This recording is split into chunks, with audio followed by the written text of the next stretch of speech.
So we are starting our session, which is panel 3 on global governance, global cultural issues, and many other relevant questions on global processes as well. Unfortunately, we don't have a stable camera here. We will have to improvise with this thing. So I guess we'll be using sound only. You can see Dr. McVie here, one of our precious participants. My co-moderators are Dr. Maria Ivanovic and Dr. Anastasia Isabella, and they will be happy to drive our conversation into fruitful and meaningful areas of discussion. Apologies once again for our technical issues and our delays. I don't think that this will really matter. We will make it all in time, given that one of our participants sadly couldn't join us here today. So actually, I will be the first one to present, and I will have to introduce myself. Sorry, I don't have a badge. My name is Oleg Kocherov. I'm a senior research fellow at the St. Petersburg State University. And the topic of my presentation today is the peace building and BRICS Strategic Communication. While I mentioned in my title that I will focus on Russian and Chinese approaches, I will in fact focus more generally on the peace building in BRICS strategic agenda, whether it will be fruitful to use it in any way, or what are the potential areas, and so on. So after this arm's introduction, allow me to start. One issue with global peace building is that it has been traditionally based upon the Western liberal model and liberal international peace architecture. And the liberal model implies specific political and economic development, while alternative non-liberal socio-political configurations are thought to be a potential source of instability. Under such conditions, the liberal model emphasized just war theory as some kind of normative grounds for kinetic conflict resolution. But this emphasis on just war resulted, on the one hand, in numerous discussions on such issues as humanitarian intervention and responsibility to protect, discussions that have seldom led to any fruitful outcome. On the other hand, it has resulted in many unilateral interventions not sanctioned by the Security Council. And this lack of transparent mechanisms caused erosion of the liberal peace architecture in contestation by key non-Western states, and ultimately its fragmentation into several overlapping spheres, which embody different approaches to peace building. Under such conditions, success of peace operations of any kind will largely depend on whether we will be able to find similarities, connections, some points of complementarity between these different models. And at the same time, there is a growing volume of academic and expert work dedicated to not finding ways to punish states for violent outbreaks, but to prevent conflicts. On ethical level, this is reflected in a weaker interest in ethics of war and the shift of focus towards ethics of peace. As the latter emphasizes non-kinetic conflict solutions, it delves deep into peace-building potential of communication. Obviously, all conflicts generate narratives about their causes and motives of all parties involved, including peacekeepers and mediators. And these narratives can become serious obstacles to peaceful conflict resolution. And this is where strategic communication may shine. It can be used to create counter-narratives coordinated with a range of peace-building measures It can be used to render these measures more transparent in order to boost peacekeeper legitimacy. It can be used to engage local groups in constructive dialogue, etc., etc. While there remain a lot of issues regarding its adequate use, for instance, lack of attention towards existing cultural narratives or practices, lack of discursive coordination between different peace-building agents, undeveloped national and organizational strategic communication systems, it can be a powerful tool when mastered. And obviously, it can also be employed by BRICS countries in developing more inclusive norms and mechanisms of global peace building. While BRICS has mainly focused on economic issues, security and peace are also one of its three key pillars, key areas of cooperation. However, BRICS peace-building approach is, so to say, ambiguous. On the one hand, analyzing BRICS declarations, we can see that there is a consistent and rather rich peace-building narrative. BRICS emphasizes the central role of the United Nations in all conflict resolution and mediation. It condemns unilateral interventions and sanctions intended to punish the perceived wrongdoer, as these actions destabilize the international system. It also believes that the lack of social and economic development is the main cause of most conflicts and has a wide understanding of security. In this sense, BRICS' most prominent institution, New Development Bank, can be considered a peace-building institution. And finally, it emphasizes conflict resolution through dialogue between all parties mediated by regional organizations like African Union. On the other hand, BRICS peace-building strategic communication has several prominent shortfalls. First of all, its strategic narratives do not easily convert into mediation mechanisms. BRICS countries can either delegate the discussions to other institutions, to other forums like Security Council or General Assembly, or they can just shun the discussion, which is especially relevant in case of conflicts between BRICS members. Well, some researchers claim that such shunning of discussion, such shunning of problematic moments between different BRICS parties is actually quite productive in a sense that it can lead to development in other areas that are not touched by these issues. But still, I think that this might be a potential issue if the relation between some BRICS countries deteriorate. There is no mediating mechanism inherent to BRICS that can be used to solve the issues. And obviously, there are no mechanisms dedicated to conflict resolution among non-BRICS parties. BRICS is not investing into mediating efforts as an organization. Obviously, its members are doing their best on their own tracks of mediation and conflict resolution, but still, BRICS doesn't have any such mechanism inherent to it. In my opinion, constructing this building agenda and incorporating it into BRICS strategic communication is a viable and vital approach. It can really boost the discursive position of BRICS countries individually and BRICS as an organization. First of all, I would like to briefly examine the peace-building approaches of China and Russia. This is not to say that other BRICS countries cannot contribute to the discussion. It's just a time a Russian guy studying Chinese philosophy and politics, so the choice is quite obvious here.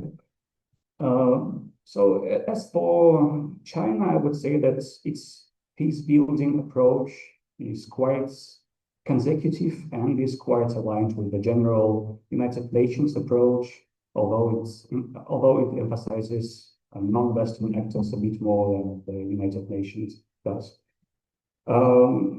As for The strategic communication system in China, it is really developed, so it can be used to promulgate narratives shaped by the Chinese authorities, their visions of peace and security, and it can be used to place these narratives into dialogue with other narratives of BRICS countries and more globally global South countries. China does not tend to participate in direct application of military force. Of course, it uses its peacekeepers within BRICS, within United Nations peacekeeping operations, and it has intensified its participation in these operations and its financing of these operations, but it mostly emphasizes conflict prevention, mediation, and other non-kinetic conflict solution approaches. At the same time, there are several issues with the Chinese approach. It doesn't always function as it should. China still has to improve its strategic communication capabilities, coordination between different agencies involved in China's strategic communication in the area of peace building. But still, it's on the right track, I would say. And regarding the Russian approach, I would say that it's quite a bit different, but still it is quite complementary to the Chinese approach. The Russian approach is more about using hard military power in order to stop the ongoing crises, primarily at the request of local governments like in Syria or in Kazakhstan or many other cases. At the same time, Russia does not invest as much as it could into the development of strategic communication system, especially its peace building area. So this is obviously an area of improvement. As I don't have much time left, I will just focus on several perspective tracks that can be used by the BRICS members, not only Russia and China, by the BRICS members and the BRICS as an organization, to develop a more articulate peace-building approach and peace-building strategic communication. So first of all, obviously, BRICS needs some kind of permanent mechanism that would monitor and that would provide early warning in case of different conflicts. Obviously, this is a suggestion that has long been proposed by BRICS, various think tanks and experts, and now it is as timely as ever. There are also other approaches that can be taken. We need to develop mechanisms of mediation between different BRICS countries. I would say that Indonesia's new BRICS member is very welcome here, because Indonesia has an experience, a mediation experience in ASEAN. So BRICS can use it to develop its mediation mechanisms. I would also say that BRICS needs to develop closer ties with regional organizations like African Union in the area of peacekeeping and peace building. And finally, I would say that one of the most philosophically interesting and prospective tracks of cooperation is the development of non-Western ethics of peace. While there is a general discussion, ethics of war shifting to ethics of peace, there is a lack of non-Western approaches to the development of ethics of peace. For instance, I have researched the Chinese ethics of war and peace for quite a long time, and most researchers in the area tend to focus on the application of Chinese ethics in just war scenarios. Most claim that the Chinese traditional ethics of war is just war theory, etc., etc. But I think it would be more productive to focus on the just peace area of the classical Chinese thought and its application in contemporary discussions. And I would say that it would be a great idea to engage the so-called intercultural philosophy, which is quite a recent trend in philosophical discussions, which implies constructively engaging different cultures, different traditions, and their points on the respective questions. And obviously, peace building, peacekeeping issues of peace, something that can be found in every culture, and every culture can provide some rich contributions to the solution. That's for my presentation for today. Thank you for your attention, and we will have time for general discussion after the rest of the participants will present the reports. So now I will give floor to Dr. Maria Panovic, who will present our next speaker. Please go forward.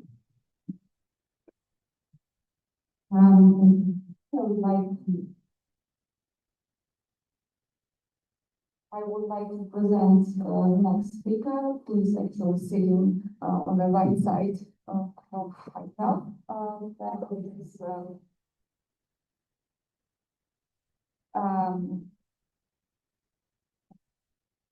Dr. Nati, who is Executive Director of Regional Rapid from Islamabad. And I see a very prospective title of your report that is Framing Global Governance, BRICS Narrative to Multipolarity and Equality. Very interesting to hear your vision of that topic. Please have your time.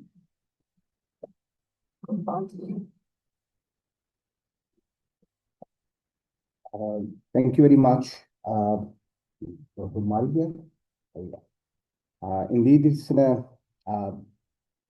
great, profound, and honor to address this esteemed gathering, though it's online, on the subject that holds transformative implications for future of international order. And I'm going to talk about a bit on the framing of global governance, the BRICS narrative of multipolarity and equity.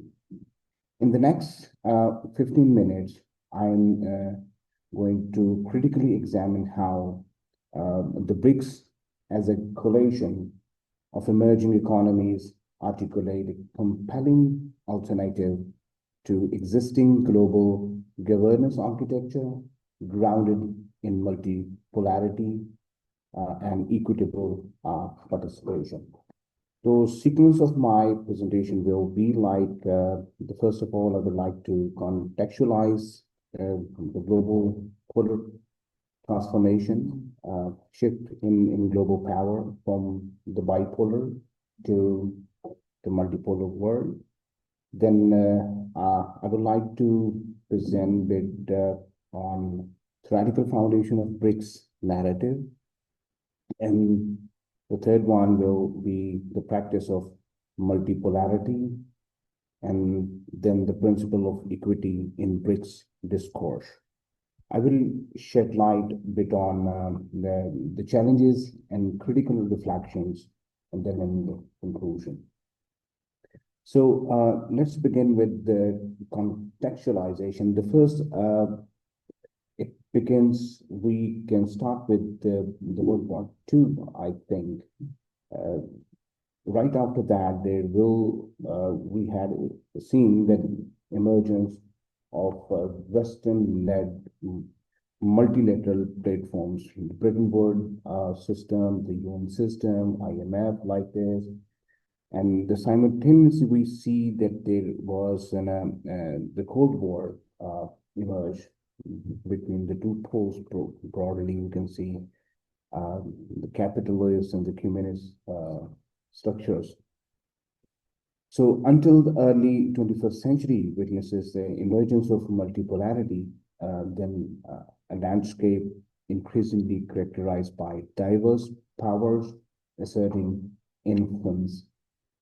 So in this case, how the BRICS becomes important, of course, it's became important in a sense that it's the greater representation in terms of population, in terms of share of the GDP, in terms of the potential to be as an actor, as a regional actor with the international stage. So the joint narrative, of course, explicitly calls for rethinking global governance. So that emphasize basically the multipolarity and decentralization of power and equity, a fairer, more just global order. So this was the bit context. Now I would like to underpin with the theoretical foundation of the BRICS narrative. In my understanding, we should have to keep in terms of the IR3 perspective, we can take two broader theoretical schools, first as the structural realism and the second, the constructivism. So the first, I would like to talk a bit on structural realism. Structural realism, indeed, it's underscores international order, is rooted in the distribution of power. The unipolar, bipolar, or that can be understood in terms of that postulates hegemonic stability. Then the BRICS push for multipolarity aims to rebalance this structure that produce Western dominance. So the structuralists, they believe that the excessive accumulation of the power by the Western US-led system, that is the nature that the power from the system that comes up and unite themselves in make alliances to rebalance the system. And the second theoretical postulations would be the constructive theory that, of course, emphasizes the social construction of international norms and identities. Okay. So BRICS attempts to reshape norms and sovereignty, non-interference, and inclusive participation that challenge the Western-centric liberal international order. So furthermore, their discourse underscores the concept of fairness, sovereignty, and pluralism that challenge the normative assumption embedded in Western-led global model. So now I would like to talk about on the BRICS narrative of multipolarity. Of course, that is so important for BRICS that is advocating for. And the first is to decentralization of decision-making in global institutions. The second, restructuring International Monetary Fund and World Bank to give emerging markets a greater voice. The third one, creation of new multilateral platforms such as BRICS, contingent reserve arrangement, and new development bank to finance development outside Western dominant institutions. In essence, multipolarity is a normative aspiration, a vision of a world where a power is dispersed among diverse centers instead of concentrated. So now the principle of equity, of course, it's the principle of equity in BRICS discourse, of course, is at the core of the BRICS narrative, but what dimension does it encompass? I think we can assume three possible one. The first one, economic equity, that addresses the global disparities by reforming trade, finance, and development paradigms, challenging new liberal dominance. The second one is representation. reforming international institutions to ensure fairer representation of global South countries. And the third one could be the BRICS equity that promotes norms, respect diverse development trajectories, social models, and cultural contexts, opposing the one size fit for all approach. So the BRICS emphasizes the multipolarity must be accompanied by equitable participation. Otherwise, it risks becoming superficial or reproducing these existing power asymmetries. So, in my understanding, for effective strategic communications, it's not just a word or images that must be backed by the deeds, that must be backed by the actions. So narrative without actions or mere rhetoric, of course, the articulation of the narrative is accompanied by the tangible actions. We have seen certain structures and institutions that are playing their role. For example, the New Development Bank, reform of global governance structures, and collaborative policy frameworks. So there are certain challenges as well I would like to highlight here. Okay. While BRICS narrative is ambitious, it faces significant critique. The first one, we can see that there are some implementation gaps. Second, we can say that the internal diversities in terms of divergences in political system, development levels, and strategic priorities threaten cohesion. And the third one is the global geopolitical competition. So what could be the way forward in that sense? The future of multipolarity and equity could be, I would like to present a couple of suggestions. First of all, strengthening institutional reforms rooted in mutual respect and shared sovereignty. The second one, deepening intra-BRICS cooperation to present a more unified front. In third one could be engaging other emerging markets and non-state actors to broaden base of reform. And the fourth one, the fostering normative consensus around principle of inclusive growth, climate justice, and equity. So these are the challenges, of course, but could be addressed by the collective decision. In my conclusion, simply would like to say that the BRICS narrative of multipolarity and equity signifies a paradigm shift, proposing a more just, representative, and resilient global governance architecture. It challenges of course, us to rethink the power dynamic that have historically favored a few at the expense of many, and calls for transformational reforms rooted in justice, diversity, and shared sovereignty. For the academic and policy communities, this is a critical arena to scrutinize not merely a geographical alliance, but as an idea. The transformative vision of multi-central, equitable world order. Thank you very much. Thank you, Dr. Naqvi, for your most precious presentation. And now we would like to pass the floor to Mr. KG Ide, Distinguished Research Fellow, Japan Forum on International Relations, part-time lecturer at Rikyo University. Mr. KG, please, we are very glad to see you, and we will be glad to hear you as well. Thank you. Hello. Hello. Nice to be here with you. You hear me? Distinguished colleagues, it is a great honor to be invited to this BRICS conference. I would like to express my deepest gratitude for the opportunity to address you today. I have served in the Ministry of Foreign Affairs of Japan for 40 years, including 3 postings in Moscow and 1 in Beijing.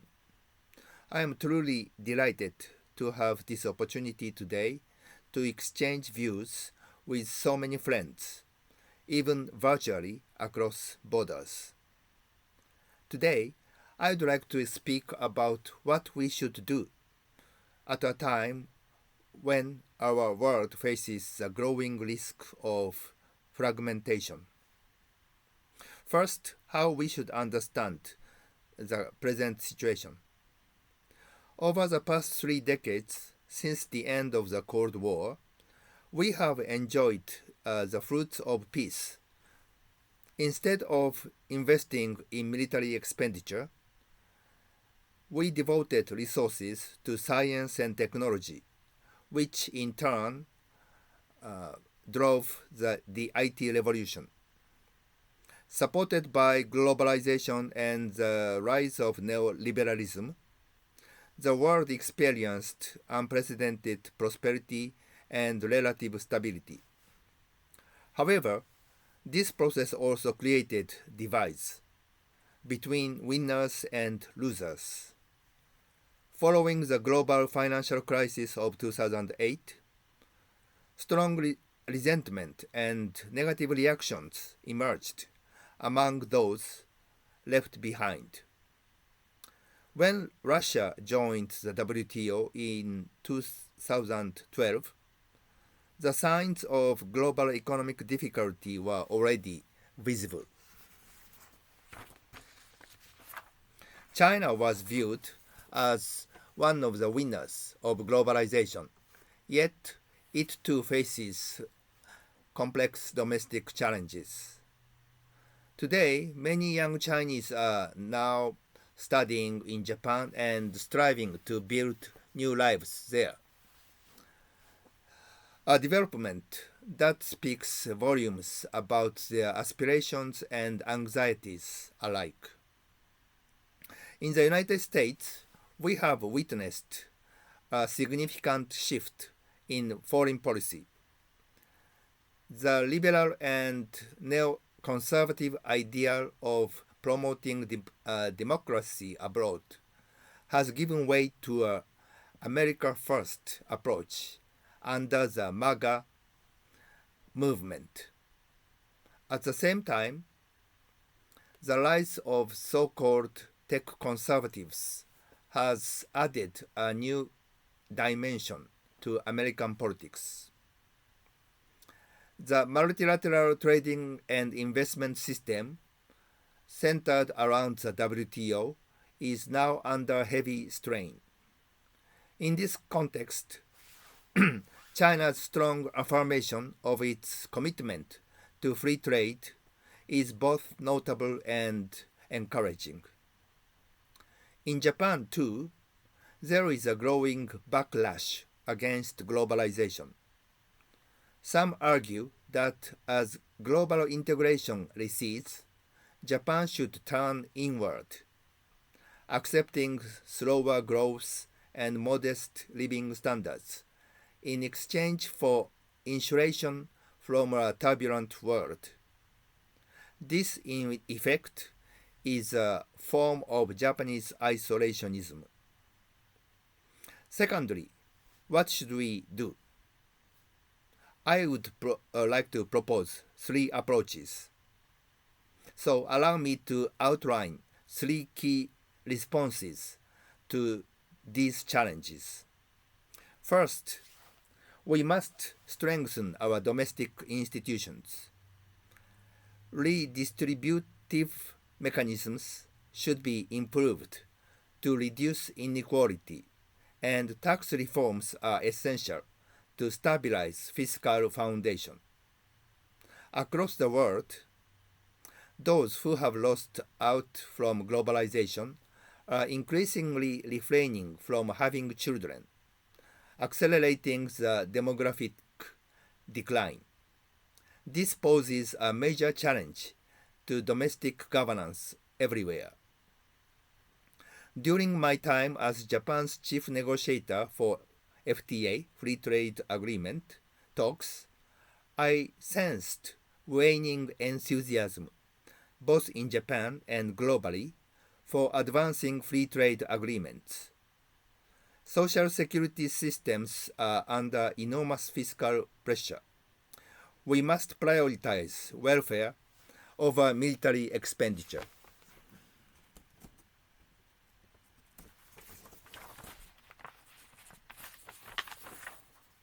At the same time, the treatment of foreign residents may become a contentious political issue. As I mentioned earlier, many Chinese now living and study in Japan. It will become increasingly important to protect the rights of people who move across borders. For example, closer coordination between the Japanese and Chinese social security systems could serve as a constructive step forward. Second, we must skillfully contain difficult problems before they escalate. In the 2000s, I was responsible for Japan's relations with China, Korea, and ASEAN countries. I worked to ensure that historical and territorial issues did not become sources of political confrontation or military conflict. In this regard, I have a deep respect for the way Russia and China reached a final settlement of their border issues in 2004. I studied this negotiation process in depth and received my master's degree from the Diplomatic Academy of Russia. The statesmen and diplomats who achieved this resolution deserve our admiration. The principle of status quo maintenance, advocated by Zhou Enlai and Deng Xiaoping, played a vital role in this process. It means, quite simply, refraining from any unilateral change of the status quo by force. I believe this philosophy deserves renewed appreciation in our time. Third, we must coordinate our initiatives in addressing global challenges. While the United States has reduced or reorganized foreign aid programs and Europe has shifted portions of its budgets from development assistance to defense spending, Japan continues to strive to maintain support for countries and regions facing hardships. However, such efforts can easily face domestic criticism. As global fragmentation deepens and economic difficulties worsen, instability in various regions will likely grow. Even the traditional notion of developing countries may need re-examination.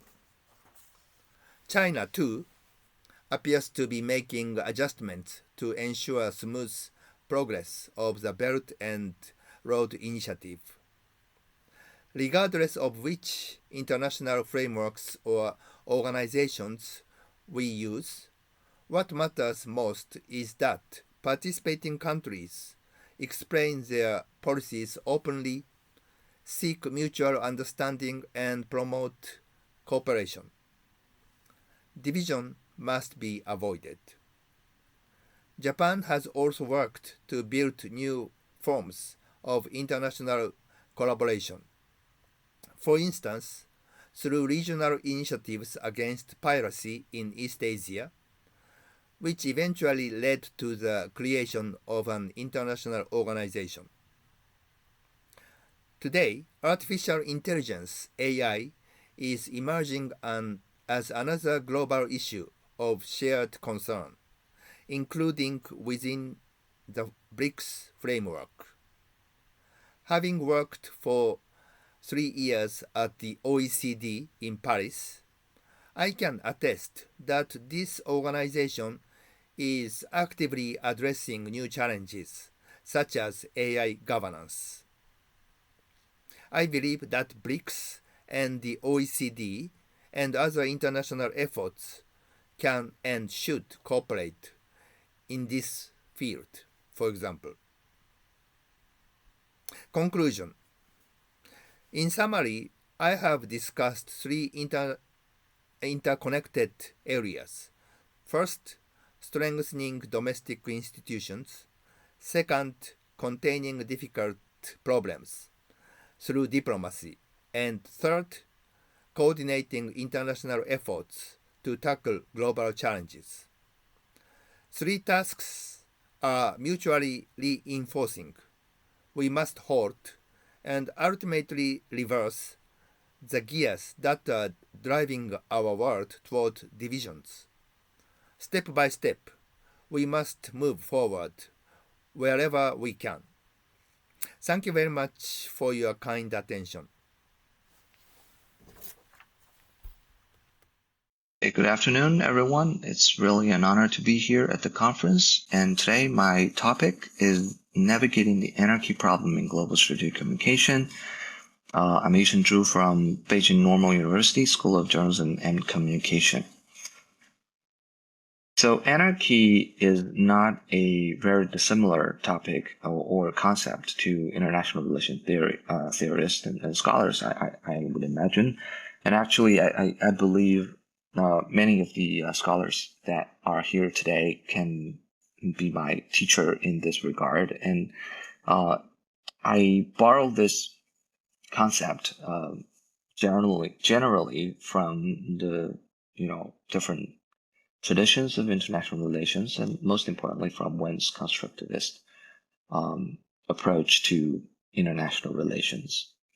So based on Wen's constructivist approach, which posits that anarchy of the international system is the outcome of the continuous reimagination of shared symbols, shared values, shared histories among and between member states, a natural follow-up question is that, is there anybody that governs this imagination or the creation and the use and the interpretation of these symbols, of these values, the creation of what is true, what is not true, and the flow of these information, either true or false, across borders? Is there any agency or role or internationally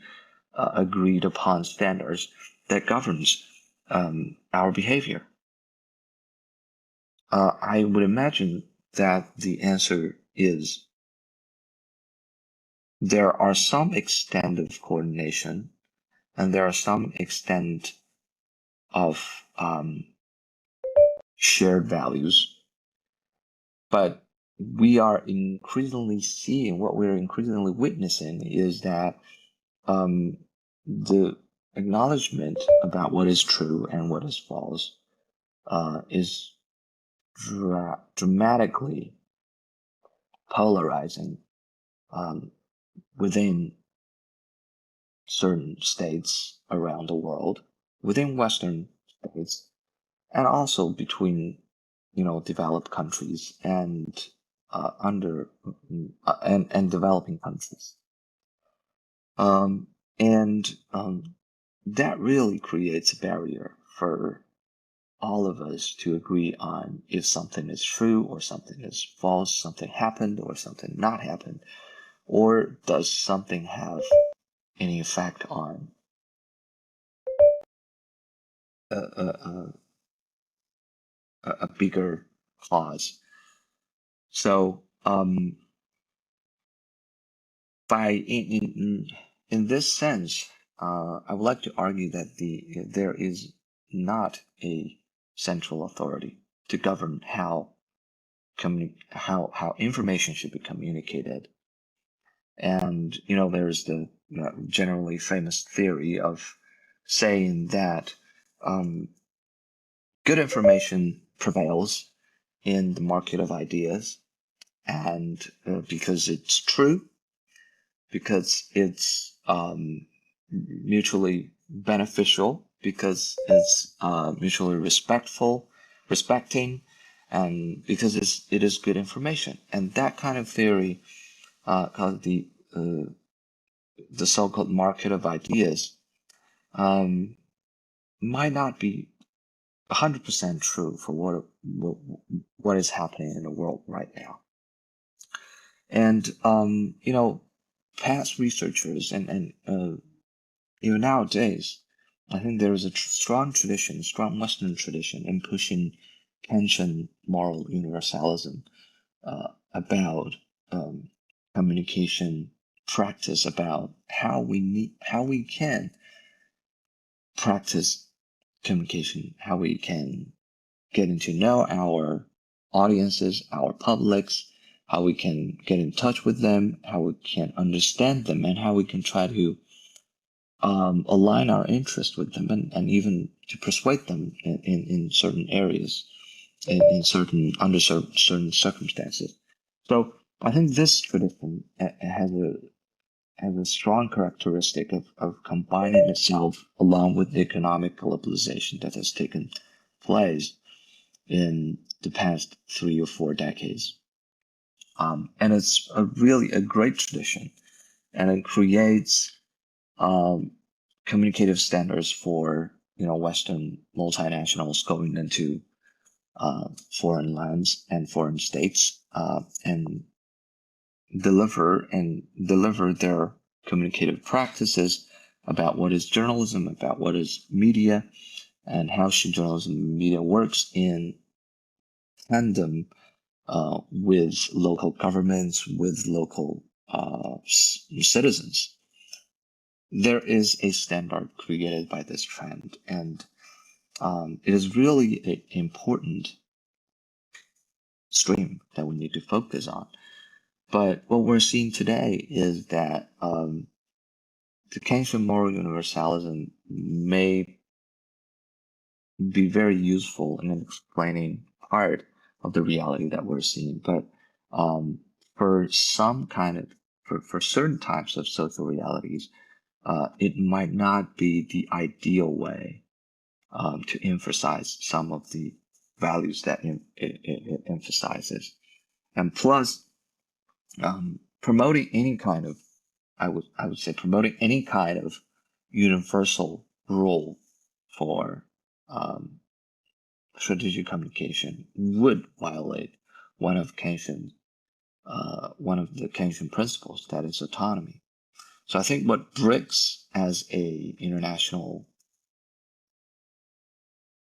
platform, what it's trying to argue about is that we need to respect the autonomy of communicators, and how things should be communicated, and what is truth, and the definition of truth, how it should be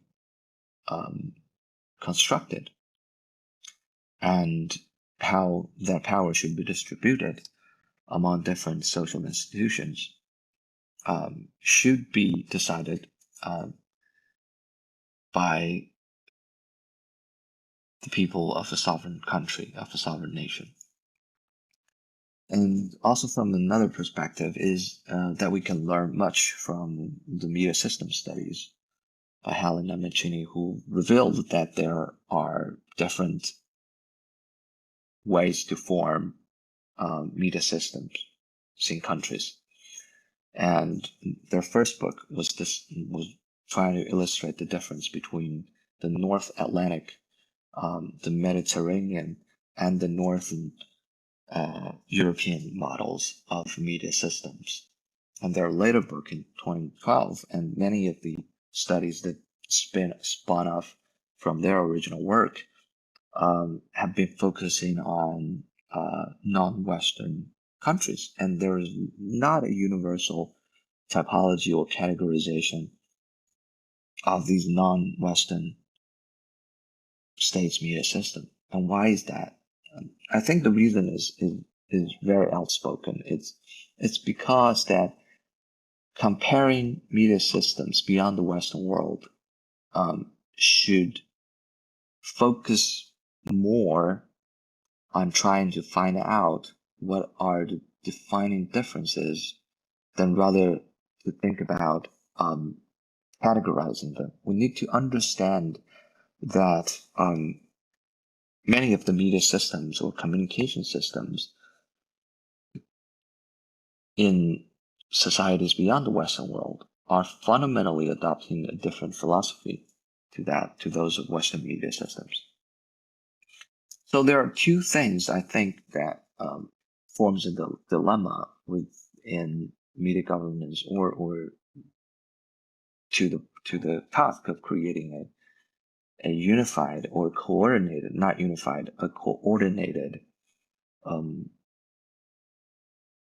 strategic communication framework for BRICS member states or for BRICS countries. We need to acknowledge that we have differences. That's the first step. And then we need to understand that there is a need for coordination and to advocate for our own values, for our own communicative values. That is what we are trying to say to the world, what kind of imagination about the reality that we want to deliver to the world as a collective entity or as a collective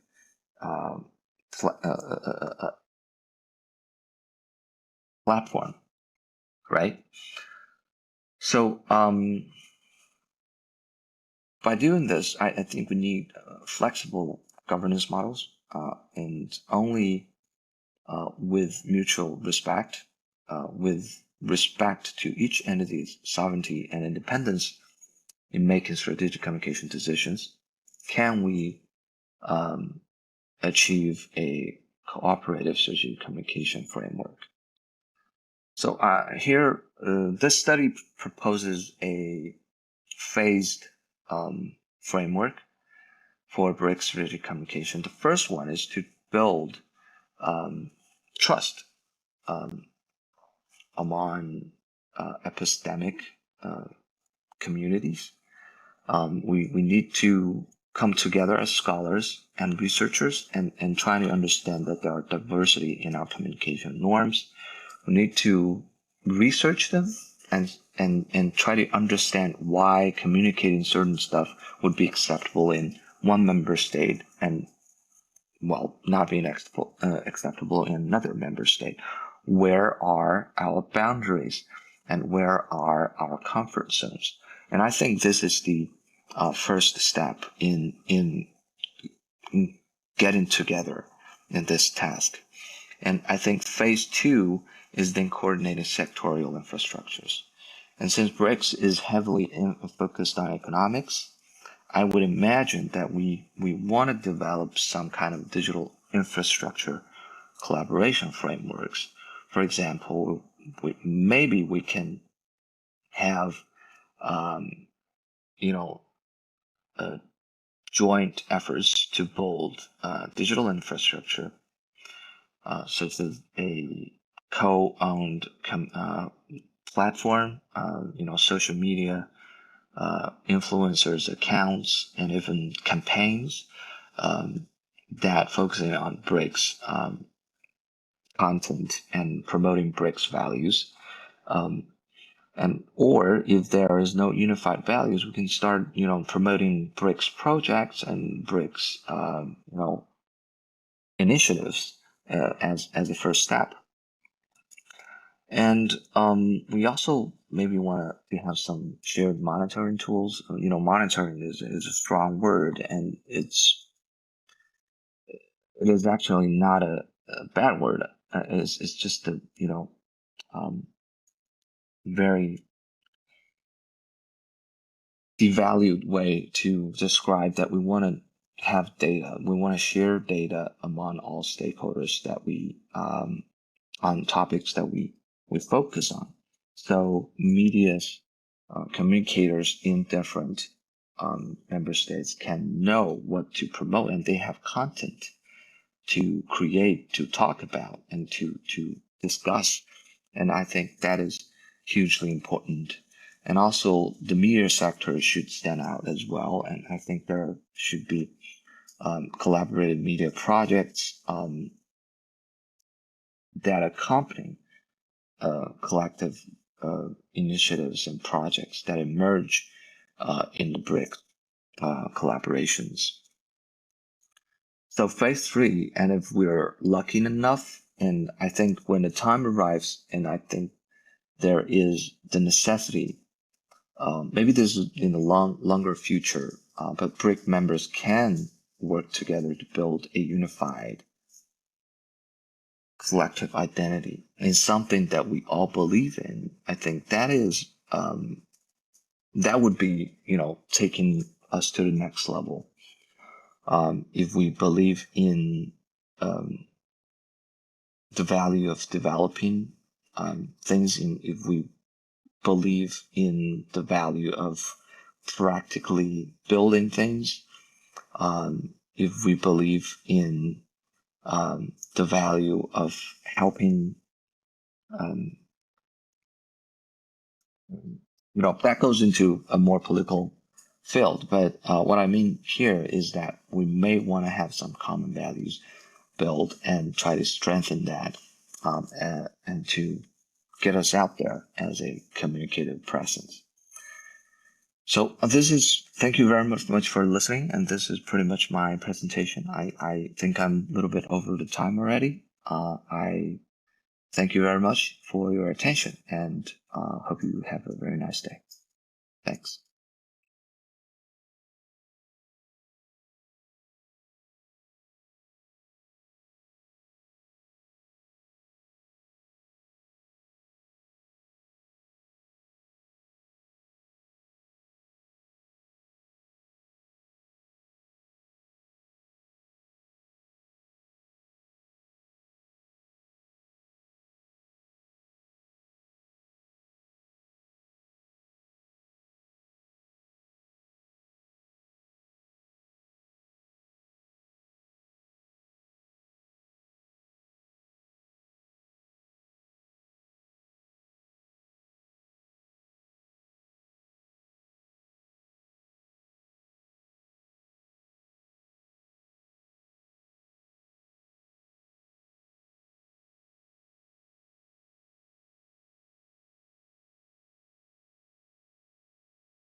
Good evening, good afternoon, everybody. It's a pleasure to be here in this BRICS Strategic Communication in Global Governance International Conference, realized in Moscow, October 31st, 2025. My name is Dr. Renato Benelupi. I'm from Brazil, and in the page 30 of this conference booklet, you can find more information about myself. The title of my presentation is precisely the research, the strategic communication in the post-Western institutional era, and the BRICS pursuit of a polycentric world order. My investigation is guided by the following research question: how can BRICS develop and institutionalize strategic communication that strengthens its identity and legitimacy as a cornerstone of its post-Western world order? We are operating in a post-Western institutional era characterized by a fragmented of a global authority and the rise of alternative centers of power. The consolidation of BRICS is a defining feature of this shift. The bloc explicitly pursuit of a polycentric world order position it as a direct counterweight to the Western hegemony. However, this pursuit success is not guaranteed by the economic or political weight alone. This research argues that it critically depends on the bloc's ability to master strategic communication, which we define as the pursued alignment of the policy needs, diplomatic discourse, and the cooperative imagery to build legitimacy and project influence. The central problem this research identifies is a stark contradiction. BRICS possesses a significant geopolitical ambition and a growing institutional footprint, yet it remains communicatively underdeveloped and institutionally fragile. This creates a critical gap between its self-projected image as a credible reformist alternative and the operational reality of its key institutions. These credibility gaps threatens to undermine its legitimacy and by extension its entire project of a polycentric world. To address this problem, my research is guided by the question: how can BRICS develop and institutionalize strategic communication to strengthen its identity and legitimacy as a cornerstone of the post-Western world order? My methodology is qualitative and diagnostic comparison. Documentaries analysis scrutinizing BRICS Summit Declaration, national presence of documents, and reports from bodies like New Development Bank and BRICS think tank councils. Comparative institutional assessments evaluating the performance and structure of BRICS institutions, NDB, CRA, against their own state objectives and the benchmark set by establishing Western lead institutions. This approach allowed us to pinpoint the specific disconnect between BRICS' strategic narrative and its institutional practice. Our empirical analysis first identified a sophisticated strategic communication framework in action, particularly under Brazilian's presidency. Policy needs are evident in the revitalization of financial coordination, the push of the de-dollarization, and crucial the institutional mapping of the 126 cooperation mechanisms. This is supported by a consistent diplomacy discourse that frames BRICS as a bridge between old and new order, committed to inclusivity and sustainability. This discourse is encapsulated in a powerful cooperative imagery of the South-South independence and the green connectivity. The 10th anniversary of the New Development Bank is leveraged as the key narrative of institutional maturity and innovation. However, a deep empirical look reveals a significant credibility gap within the BRICS flagship institution, the NDB paradox. Despite its narrative as a reform alternative, our assessment reveals that the slow expansion to only 10 members, persistent dollar dependence, governance gaps with unfilled key roles, and transparency deficit, this clears is a communicative failure. The CRA inoperability, the contingent reserve arrangement, envisioned as a counter to the IMF, remains a frozen institution, unseen, dollar-reliant, and stiffed by the central bank conservatism. It symbolizes a failure to translate financial discourse into operational reality. structural fragility. Beyond this, BRICS lacks permanent secretariats and unified digital presence, a professional communication strategy leading to a fragmented identity. This diagram synthesizes our empirical findings into a diagnosed model. It illustrates how a strategic narrative of a credible reformist alternative is actively undermined by the institutional performance gaps empirically observed by the NDB and CRA. The space between them constitutes a credibility gap which continuously erodes the bloc legitimacy. This problem is compounded by the structural deficits that prevent the bloc from professional managing its image and narrative. To bridge this credibility gap, I propose a framework for institutionalizing BRICS strategic communication built on four pillars: structure, structural institutionalization, narrative synchronization, digital presence and transparency, and software power cultivation. Structural institutionalization establishes a permanent strategic communication body of a secretariat to ensure continuous and professionalism. Narrative synchronization develop and enforce a unified communication framework to align often contradictory national and bloc level message. Digital presence and transparency launch an official portal and proactive manage bloc digital identity to control its global narrative. Software power cultivation formalize people-to-people programs to build a grassroots legitimacy and a shared identity. This framework is designed to systematically address the identification of weakness. This diagram visualizes the transformative goal of our proposed framework. The current state is one of the fragmentation, where disconnected policies, competing national narratives, and weak collective identity lead to a low legitimacy.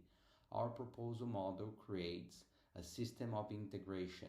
The four pillars work synergistically to the ensure of policy deeps are amplified by synchronized narratives and professional digital presence, all underpinned by the common structure. This outputs a cohesive identity and a strengthened institutional legitimacy, which is essential for BRICS to be a true cornerstone of policy-centric world. This diagram visuals capture the core of arguments of our proposal framework. On the left, we see BRICS' current fragmented state, where policy deeds, diplomacy discourse, and cooperative imaginary operates in silos without central coordination. This results in a weak outcome and an incoherent identity. The credibility gap we identify limited legitimacy and reduce global influence. On the right, we see the proposed integrated model. The four pillars create a permanent foundation that actively coordinates and aligns all the three strategic communication dimensions. Notice that these represent continuous feedback and reinforcement between deeds, discourse, and imaginary. The permanent strategic communication structure ensures this alignment is maintained. The result is a transformation from fragmentation to cohesion, yielding strong outcomes. A unified BRICS identity, enhanced credibility and legitimacy, and most importantly, the amplified global influence need to truly function as a cornerstone of a polycentric world order. This visual transformation encapsulates precisely what institutionalizing strategic communication can achieve for BRICS. In conclusion, for BRICS, the pursuit of a polycentric world order in this post-Western era is a battlefield on the terrain of perception and legitimacy as much as on economics. The bloc current strategic communication is a powerful but incomplete tool. Its credibility is severely undermined by the performance gap in its core institutions and its own structural fragility. The implications are clear. For BRICS to amplify its impact in forums like the G20 and COP30 and to be perceived as a legitimate pillar of the New World Order, it must urgently institutionalize its communicative power. It must ensure its deeds match its discourse and its institutions embody its imagery. Ultimately, institutionalizing its voice is the key to ensure its vision for a polycentric world order is not just heard, but to be believed. That's why I propose this final statement. In the post-Western institutional era, BRICS strategic communication must evolve from narrative diplomacy into architecture of governance, an instrument through which a truly polycentric world can be imagined, built, and sustained. Thank you very much.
Okay, I will begin now.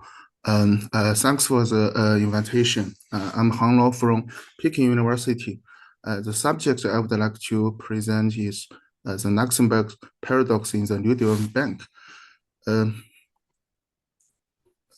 New Development Bank is a multilateral bank is established by the BRICS countries, the 5 founding members, Brazil, Russia, India, China, South Africa, and it has 4 new members for now. So in total, there are 9 member states. So what is Luxembourg's paradox? We can have a look at the earlier history of European community, which is now the European Union, in 1958 to 1972. There are 6 founding members at that time. France, Germany, and Italy each had 4 votes. Netherlands and Belgium each had 2 votes, and Luxembourg had just 1 vote. So there are 17 votes in total, and the voting rule is the effective majority is 12 votes. Then the bill can pass. People at that time, some of them would say it was not as fair.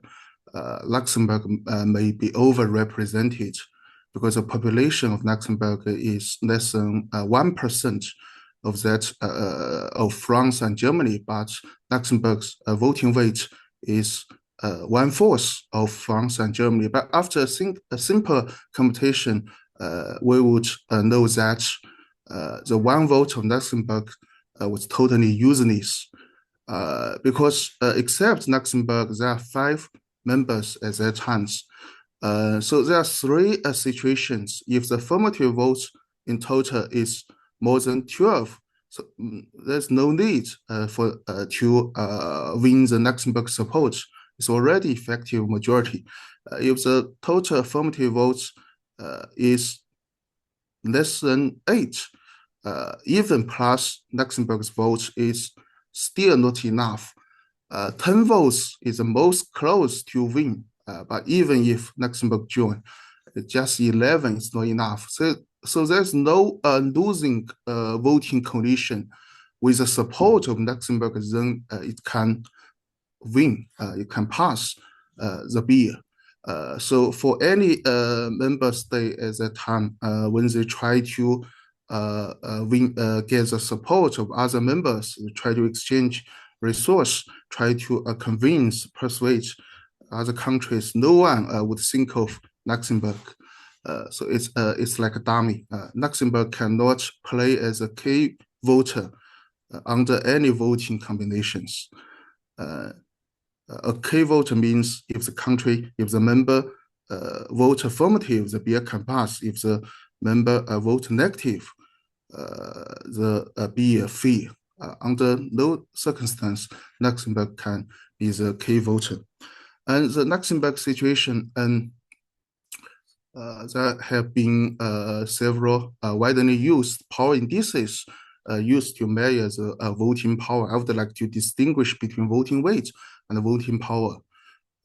Even one member state has voting weight, has votes, it can cast votes, but it could be the situation that it has no voting power. There's no voting power, cannot change or affect the voting results. The bands have and power to prevent action, power to initiate action. There are different voting power indices we can use. In the New Development Bank, the situation now is like this. Except the 5 founding members, all new members have zero power, although they will have the shares and voting weights. Even if the prospective members join the New Development Bank, there are 3 prospective members. They would join they have already been admitted by the Board of Governors. Could join in the future, but we have to do the computation. Even the prospective members join the NDB, the large-scale Luxembourg paradox remain. So how to solve the paradox? Actually, we have done a series of computation experiments. And maybe we can refer to the history. Actually, in 1973, when UK, Ireland, and Denmark joined the European community, the Luxembourg's paradox has been solved, has been broken. Actually, Luxembourg's voting weight had decreased from 1 divided by 17 to 1 divided by 29. Its voting weight decreased, but its voting power increase was not zero anymore. So if there are enough new members join the NDB, the Luxembourg paradox and the largest Luxembourg paradox can be solved by do the experiment, the computation. The threshold is actually 100,000 shares or votes for all the new member or non-founding member. The total share or total votes of all new founding non-founding member, all new member should be larger than 100,000 share votes. But it's not an easy task. Only if dozens of countries, but small and middle countries join the NDB, it will not be enough. We have tried to estimate some major economies like G20 countries such as Indonesia and Mexico or Turkey, maybe enough. They should be, otherwise the paradox, Luxembourg paradox in the NDB cannot be solved. But there's it's actually a double paradox, because maybe for a long term, when the new member joins the NDB, they have to face the Luxembourg paradox. There's no voting power, so how to attract them to join? Even they would face the paradox after joining the bank. How to attract enough new members to join the NDB? So maybe we might need to have do some study and make some strategies to solve the paradox. Okay. I'm not sure. First of all, I would like to say thank you to giving me this chance to present on this conference. Today, I will present the effect of BRICS for Ethiopian economy. The effect of BRICS for Ethiopian economy, the Ethiopian economic trajectory over the past 2 decades has been deeply influenced by its engagement with BRICS countries, Brazil, Russia, India, China, and South Africa. The key effects of BRICS engagement on the Ethiopian economy, highlighting the dual nature of these interactions while identifying pathways for sustainable development. When we see the details, number 1, the trade expansion and challenges. The trade between Ethiopia and the BRICS countries, particularly China and India, has grown rapidly. Ethiopia's largest trading partner is China, and China importing agricultural goods such as coffee, oil seeds, and leather from Ethiopia, and also China exporting machinery, textiles, and electronics to Ethiopia. When we see in the graph, each year describes an increment. You can see from the slide detail. For example, in 2024, China's exports to Ethiopia 4.34 billion USD. That means an increment of 21.4% year on year. The China's imports from Ethiopia in 2024, 564 million, down 6 from the prior year. That means China is favoring to Ethiopia. Then Ethiopia also can learn to fulfill the gaps, the import and export. That means the trade balance. Similarly, India has developed into a vital market in supplier purchasing agricultural produce and supplying pharmaceutical, vehicles, and manufactured goods. The Ethiopia's exports to India in 2023 are approximately 139.25 million, and Ethiopia's imports from India in 2023, approximately 1.64 billion. For 2024, the India's export to Ethiopia, 443.31 million, and India's imports from Ethiopia, 85.79 million.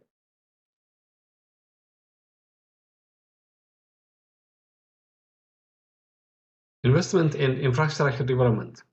The foreign direct foreign investment for BRICS countries has been transformative for Ethiopia, especially in infrastructure. China, in particular, has invested heavily in projects such as the Addis Ababa Djibouti Railway, road networks, industrial parks, and energy infrastructures. These projects have reduced the logistical bottlenecks, create jobs, and contribute to Ethiopia's industrialization strategy. The industrial parks in Ethiopia, financed and built by Chinese companies, for instance, have become hubs for manufacturing, export production, and employment generation. India has also made meaningful contributions through investments in agriculture, pharmaceuticals, textiles, and higher education. When we see the development assistance and capacity building, the BRIC countries, especially China and India, provide Ethiopia with development assistance. China extends concessional loans, grants, and technical assistance, financing schools, hospitals, and public infrastructure.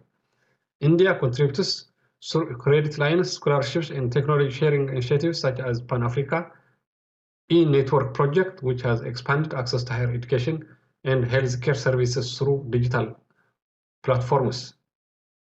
Contributed to human capital development and strengthened Ethiopia's social and economic foundations. That means the contribution of BRICS is very high. The risks and structural challenges as a whole. So Ethiopia's engagement with BRICS comes with significant challenges. Rising level of external debt, primarily to China, pose concerns about financial sustainability, repayment difficulties, and external financial shocks. Ethiopia often benefits from infrastructure but lacks the long-term technological pace required for sustained industrial growth. When you conclude the effect of BRICS on economic growth of Ethiopia, Ethiopia's relationship with BRICS countries has been both transformative and complex. On the other hand, BRICS engagement has accelerated growth by boosting trade, providing critical infrastructure, and enhancing investment opportunities. On the other hand, Ethiopia faces pressing risks related to debt sustainability, trade imbalance, and limited technological integration. To fully harness the benefits of BRICS engagement, Ethiopia must adopt the strategies that promote balanced trade, prioritize debt management, and ensure that investments are tied to long-term skills transfer and technology sharing. Expanding value-added exporters, diversifying economic partners, and strengthening domestic industries are crucial to reducing dependence and building resilience. Ultimately, the BRICS engagement presents the Ethiopia with an opportunity to leap forward in its development agenda. However, careful policy design and negotiation will be essential to transform this opportunity into sustainable, inclusive, and autonomous economic growth. For your attention, thank you very much.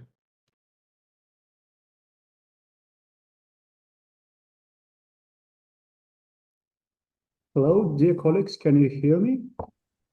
Yes, I can hear you. Good evening. Oh, great. It's nice to meet you. Yes, all. yes. Same here. Yeah, great. It's nice to meet you all for the third part of our section 3, dedicated to the issues of global governance, global developments, global cultural dialogue, and of course, BRICS Strategic Communication.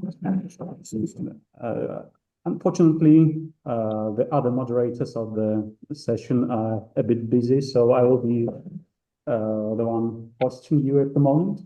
Dr. Oleg Kocherov, nice to meet you all. And we are ready to continue with our quite fruitful discussion. So our session 3 will start with the report by Professor Archana Upadhyay, Professor at the Center for Russian and Central Asian Studies at School of International Studies at Jawaharlal Nehru University, And the name of the report is Decoding the Dynamics of BRICS in a Transformative World.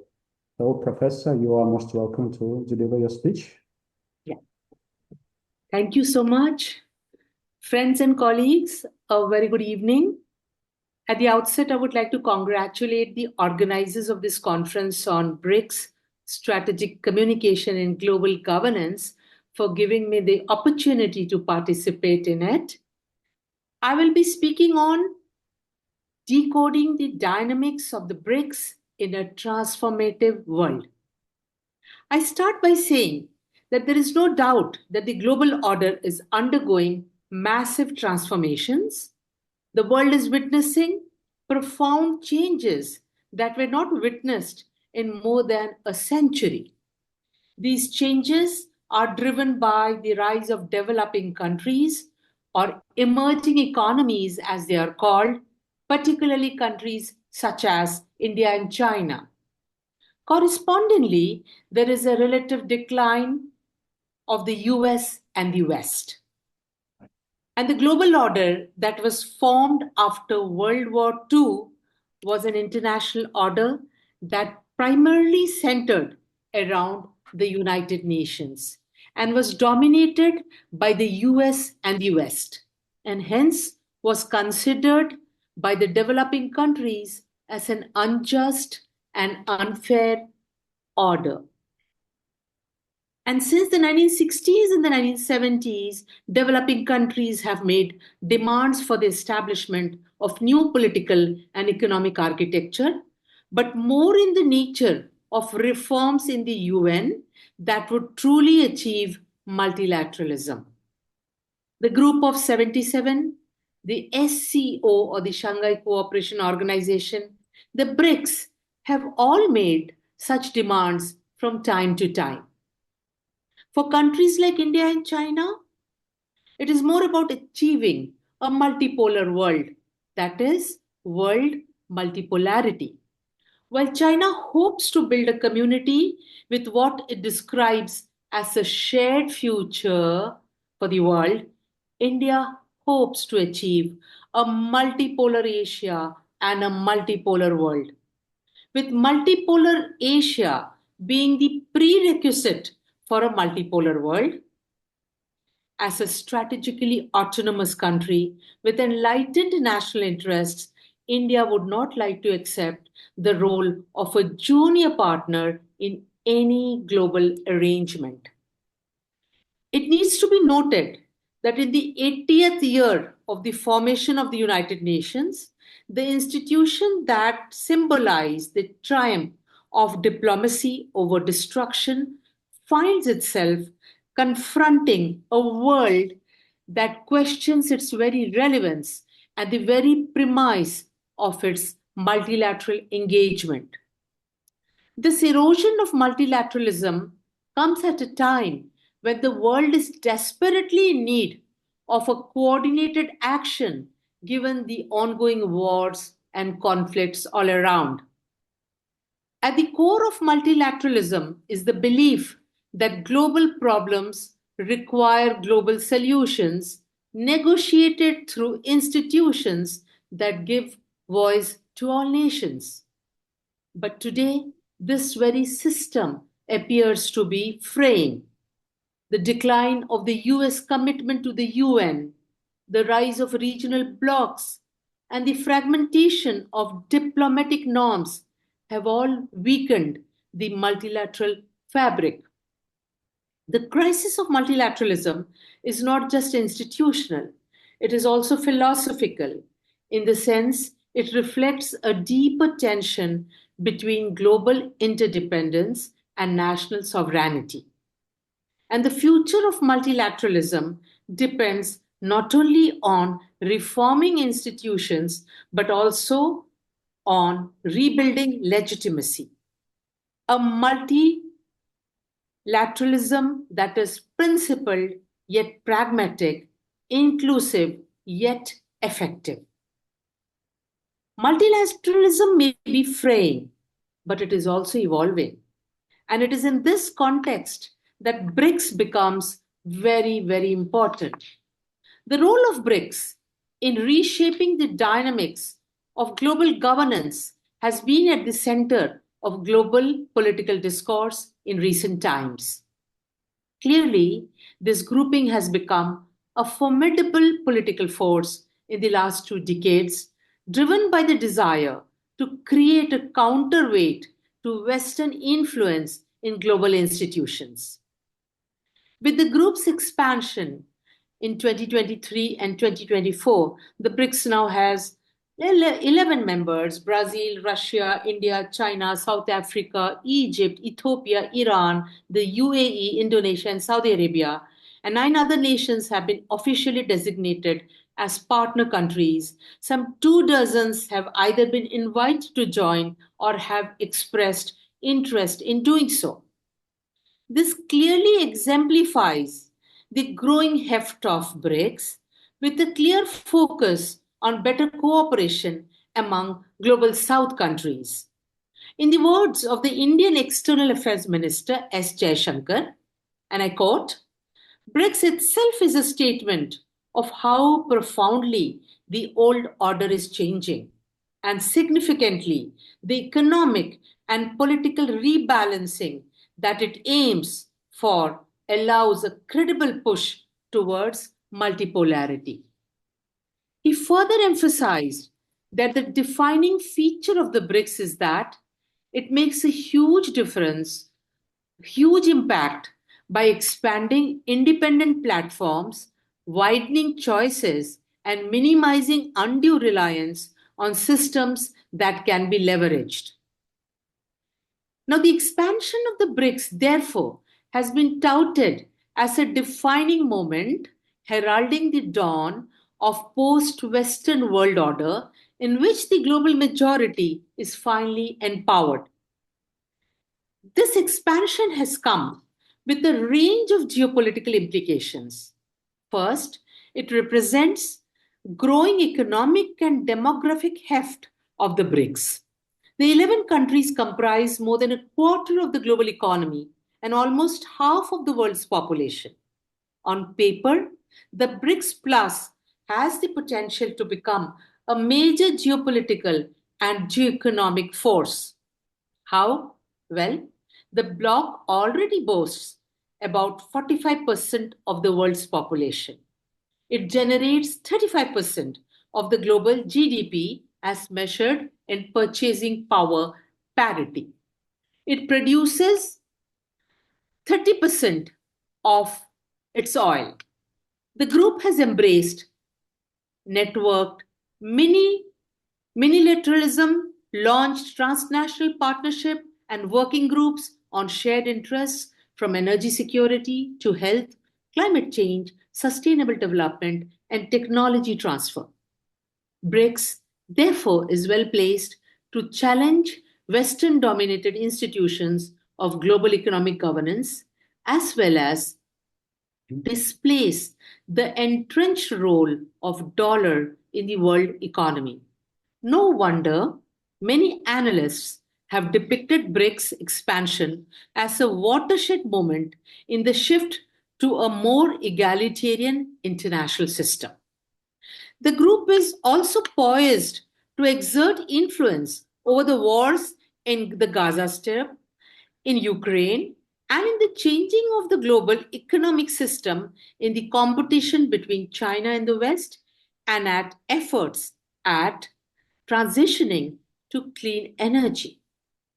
However, the growing membership also brings new challenges, including increasing pushback from Western countries and the divisions within the bloc itself. Now, the key priorities of the BRICS can be listed. First is advocacy for greater representation in global organizations. Second, coordinated economic policies among members. Third, reduction in reliance on the US dollar. Fourth, creation of an alternative finance system. The new development bank and the contingent reserve arrangement are initiatives in this direction.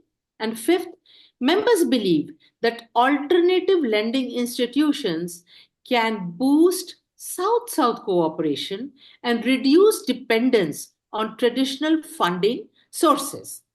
However, the ultimate implications of these developments for the emerging global order remain unclear. How will this expanding coalition of states in the BRICS grouping shape the nature of international cooperation in the turbulent world? What does the BRICS Plus signal? Is it a turn against the West or simply away from the West?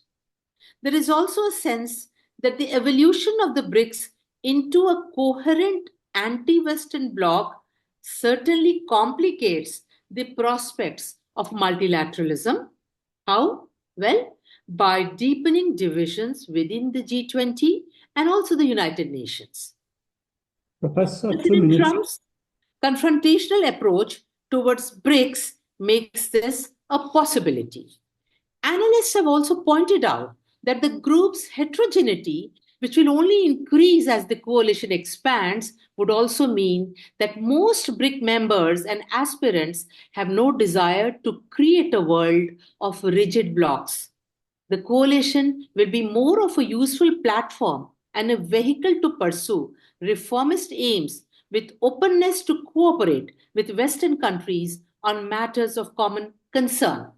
As highlighted by the Indian Foreign Minister recently in the BRICS Foreign Ministers meet in New York, and I quote, BRICS' pivotal role is in promoting multilateralism and constructive international engagement. In his words, again I quote, when multilateralism is under stress, BRICS has stood as a strong voice of reason and constructive change, and there is need for the bloc to reinforce principles of peace building, dialogue, democracy, and adherence to international law in a turbulent global environment. Most importantly, BRICS must amplify its collective call for a comprehensive reform of the principal organs of the United Nations, especially the UN Security Council. And as rising protectionism, tariffs, and non-tariff barriers impact trade flows, BRICS must defend multilateral trading system. Technology and innovation, therefore, would define the next phase of BRICS cooperation. Now, coming to the challenges, truly and surely there are challenges. The bloc's significance in concrete domains and its potential impact on the world order remains to be seen. Clearly, there are uncertainties. There is also the question, is there any possibilities for cooperation between the BRICS and the West? In this regard, member countries, including partners and aspirants, well, their interests and motivation regarding BRICS vary greatly. For some, it is about expanding trade and investment opportunities. For others, it is about seeking high-profile leadership roles in the global stage, especially within the global south. And for some, it is about greater decision-making power in multilateral forums. However, a common thread across these disparate interests and motivations is the need to respond to and manage the consequences of American dominance. Some countries are seeking in BRICS a safe harbor from US diplomatic coercion as a means to mitigate the impact of sanctions and tariffs. Even for those countries that enjoy relatively positive relationship with the US, the value of BRICS lies in the prospects of the forum emerging as a vehicle for greater international economic integration in an otherwise fragmented Western-centric global economy. It also provides them with an opportunity to garner greater power than what they hold within traditional Western-dominated multilateral forums. For developing countries, BRICS also offers a compelling prospect for obtaining development finance without political conditions and in local currencies rather than in dollars or euros. Regarding engagement with the United States, BRICS member states, partner countries, and aspirants remain Professor divided. Prethai, Yeah. we have a While time. We can ask you to finish in 2 minutes, please. Yeah, yes, please. Thank you. While some seek to position BRICS as a rival bloc to the US-dominated West, there are others who desire to maintain positive relations with the US, even as they welcome the advent of a more egalitarian world system. Now I come to the conclusion.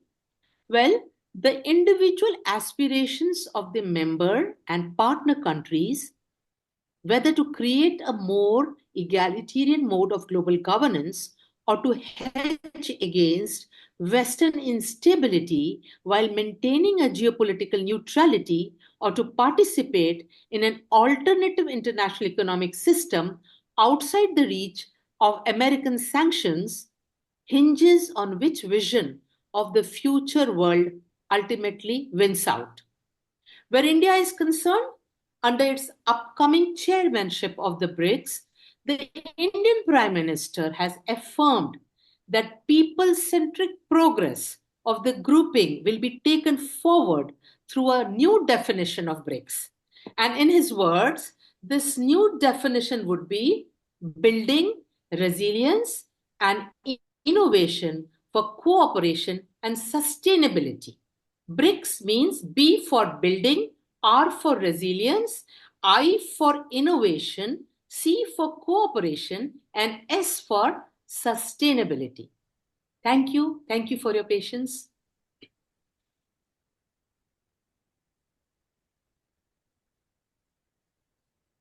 Thank you so much for your presentation.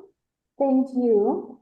So our next speaker is Professor Marfa Elkeri. Are you here, Professor? Yes. So Professor Marfa, Secretary General in Aerospace Foundation, Institute of Political, Economic and Social Studies, Rome. The topic is BRICS Plus, New Reality, New Concepts.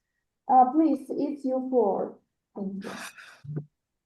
Thank you very much. My best compliments to organize of this important meeting. Facing the complexities of the problems we are trying to solve in this historical stage, the most important thing as a starting point, it's my view, is to clarify the basic concept. Because if we want to build something positive, we have to make reference to clear concept, shared concept. For instance, when we talk about multilateralism, multilateralism is a process in evolution, but the most of time we find the word multilateralism is evolving in multipolarism. No, it is multipolarism. It's a certain meaning. In fact, what we are facing is an evolution of the current multilateralism in multicentrism. Because when we talk about multipolar world, that means that inside the pole there is always a dominant subject and the other are supporting it. In fact, it's not so. What we see now in the evolution, in the global scenario, are the multicentrism in which new center of reference are composed by states that have equal position. So don't use my suggestion in short time, don't use multipolarism, but multicentrism is more correct. Second, when we talk about globalization, there are many, many articles on the press in which they say, oh, this is the end of the globalization process. No, globalization is an evolutionary process, and now we have a new asset, a new equilibrium. That means we can say de-globalization, not the end of globalization. Make clear this, because the world is so integrated in many aspects, starting from technology and so on, that it's a great mistake to say that global process is going to end. No, we are very, very much interconnected. And in this panorama of the globalization evolution, we see that our concept of reference are more and more insufficient. For instance, when we talk about East and West, this was the culture of Kipling in 19th century. Please, let's escape what we call the Kipling trap, but let's try to define a new concept of reference.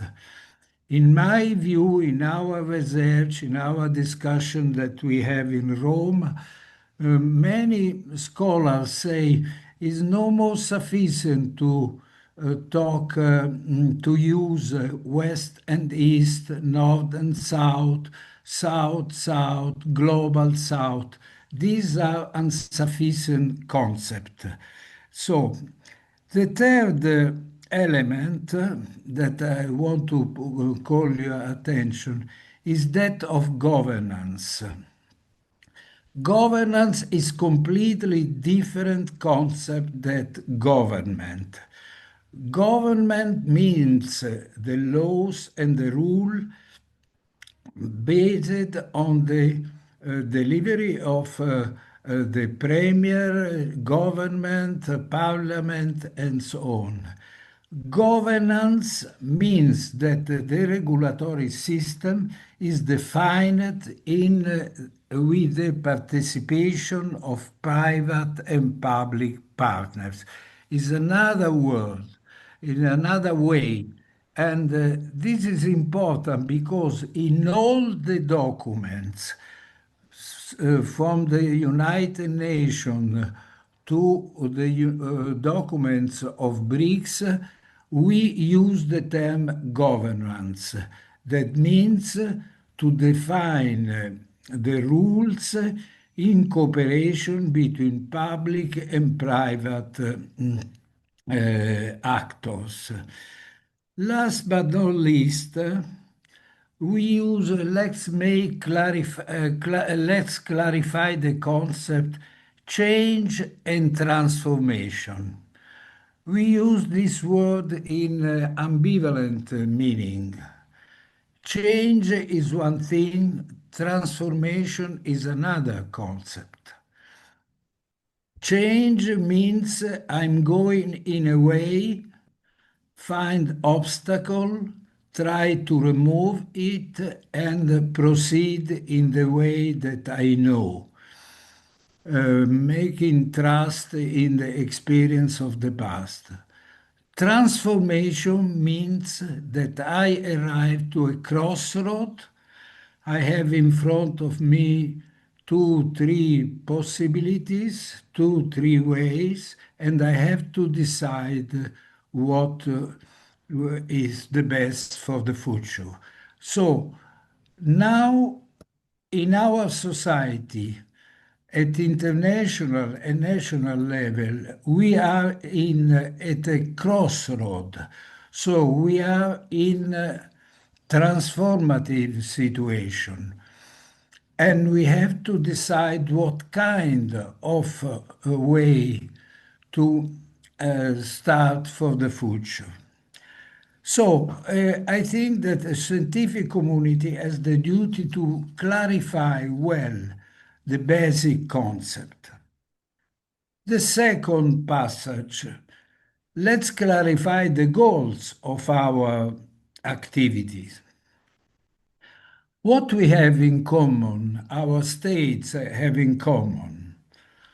Our states have in common what it was decided by the United Nations. So we have in common the Agenda 2030 for Sustainable Development.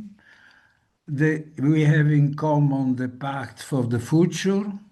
And in few days we shall have the World Social Summit in which they design a new social balance for the world. All these documents design strategies that was decided, approved, and applied by all the states. So let's work on this. And all the documents, including the documents of BRICS, accept and confirm this. So we have a common basis in which to create a better future. And what is important that when I go to read the final declaration of BRICS Summit, I always find what the previous speaker, Professor Archana, has defined a constructive attitude of BRICS. I never find in official documents of the BRICS something disruptive, but only constructive and cooperative elements. More, in the final declaration of the BRICS countries, I continuously read that they approved the necessity of the reform of the United Nations. See the article number 5 of the last declaration in Rio de Janeiro, or the reform of World Trade Organization that was celebrated in 30th anniversary, point 13 of the declaration. Another very important element is that they recognize officially that the engine of economic development at the world level is the G20. We must reinforce the G20 role that is the engine of the economic world development. So the position of BRICS is constructive, as it was mentioned before, is not disruptive. What is important is to have the capacity to communicate well this type of position. This does not exclude that the single leaders outside the summit declare and illustrate different positions. But the fact is that the official documents are cooperative and constructive, illustrating this very positive BRICS position. What to do now in facing the crossroad? First, we must have start to have clear element about the future. But also in this case, in this morning, Professor Patient have said that technology can help us in this. But we cannot work only on trends and perspective. We must work on scenario. it's not sufficient to say what future to explore. Studying the trends, I imagine an arrival point. But I have to ask me what future to build, what scenario I want to create. That means that we must include a different discipline, philosophy, sociology, not only economic or digital, but is a challenge for our wisdom. We must design possible scenario. And in this sense, even artificial intelligence can be very useful if you use in a good way. So, having in mind this possibility, this engagement to work for a future to build, I don't see anything new. The Club of Rome in 70s said the same. The limits of development and what is the idea of the future that we have. We must work on this. Last but not least, the process of reform of multilateralism of the international governance has started already. I'm going to close. Has started already.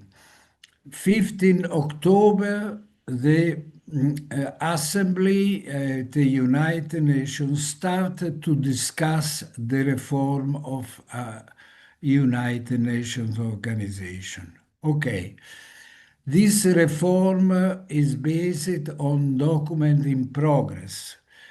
They emphasize more the internal organization than the external organization aspect.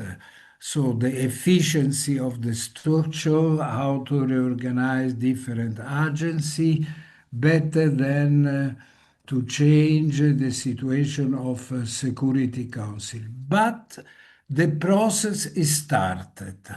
So now we have to collect our culture with clear concept, clear ideas, and to support and participate to this process of reform. That means, and I'm closing, sorry, I'm closing, that we must have a clear shared horizon. Let's work on this. I remind to conclude the quotation of Konrad Adenauer, the German chancellor, one of the founding leaders of the European Union. We all live under the same sky, but we have not the same horizon. So let's work, BRICS and non-BRICS, to find a new cultural panorama and new shared scenario, a shared horizon for all. Thank you very much. Thank you, Professor Gary, for substantial report and food for thought. So we will have some time for the discussion of our reports after all the speakers will finish. So now we move to Mr. Nikatekise Kubai, who is a senior researcher at the Institute for Global Dialogue, associated with the University of South Africa, and PhD candidate in political studies at University of Johannesburg. Maybe we can already congratulate you, Mr. Kubai. Maybe you're no longer a candidate, but Dr. Kubai now. Dr. Kubai, are you here with us? Or Mr. Kubai, sorry, I'm not sure. Yeah, we can see you. Thank you so much for the wonderful introduction. Yes, I have submitted, my thesis. So it's on BRICS and the role of the new development bank in the BRICS reform and development agenda. So we'll see. We'll see what they say to me in the next 2 weeks. So I hope that, by end of the month or maybe sometime next month before they close, I can then officially use, the prefix DR. Thank you, thank you for that. I have a, I'm going to talk to, the paper, that I am preparing, or the chapter that I'm preparing, for this effort, as we discussed, when I was invited to the conference, on, the strategic communications. Given the fractures, global political and geopolitical environment, the often spoken about geopolitical fragmentation, and so on, that a lot of scholars, including myself, have been writing about lately. On the issues of strategic communications, and the BRICS bloc, especially on issues around narratives, I tend to approach it from the historical beginning, the historical evolution of the BRICS bloc. I look at firstly what BRICS actually is, what BRICS actually is, what it isn't, and why BRICS is. Right now, firstly, the BRICS bloc was established not because of the global financial crisis, but the global financial crisis added impetus, I argue, right, to the establishment of the BRICS bloc, because the BRIC countries had already been meeting, firstly on the sidelines of UN General Assembly meetings, and other multilateral platforms, including even the then G20, before it was elevated to summit level. Right? So there are records, of BRICS members, meeting to discuss cooperation even at that earlier stage, prior, to the official launch, of the BRICS bloc. So the global financial crisis, hit, you could not stop any longer. You could not delay any longer.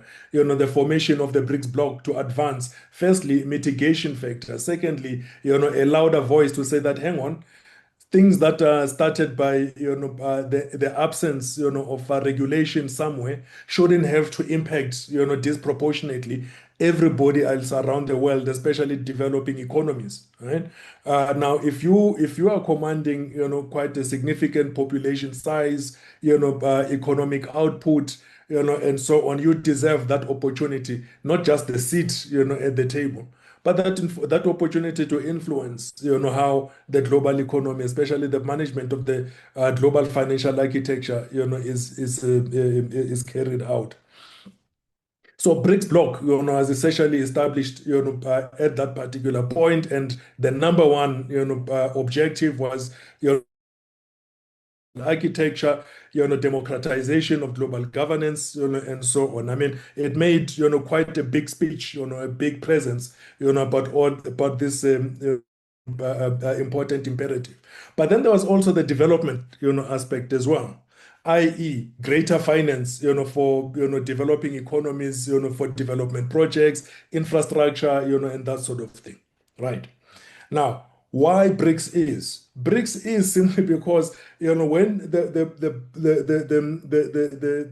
disparity in the balance of power in global governance is so stark. I mean, you're talking about a design, a post 1945 design, that simply was on the basis, or at least in the image, of the victors of the Second World War, if you like, right? As victors of the Second World War, excluding Russia, by the way, or the Soviet Union, if you like, at the time. So it was a design that was essentially meant, to look at essentially, well, primarily the reconstruction, of the European economies that had been war ravaged. Right? And at the same being, in a driving seat because it could actually supply, the finance, for the reconstruction of those, particular, regions, at the time. Right? So you have a United States that emerges, as a big player, a major player. They've got the finance, they've got, the military, and so on and so forth. They're in a prime position to essentially, assume leadership, and that sort of thing. But that has had negative consequences. Global South are completely excluded from this particular design, right? Of global governance, of multilateralism, completely excluded. Fine, you jump in, we've got the United Nations. It's meant to prevent future World War IIs, and so on and so forth, right? It's important, we've got a very nice Article 1 of the UN Charter that speaks, to, the prosperity of all humanity, by the way, not only, Western, hegemons and so on, right? But what have we seen, since, that period, right? None, of, those, major principles of contained in Article 1 have essentially sustained. You still have conflict everywhere, and usually, around, issues such as resources and so on and so forth.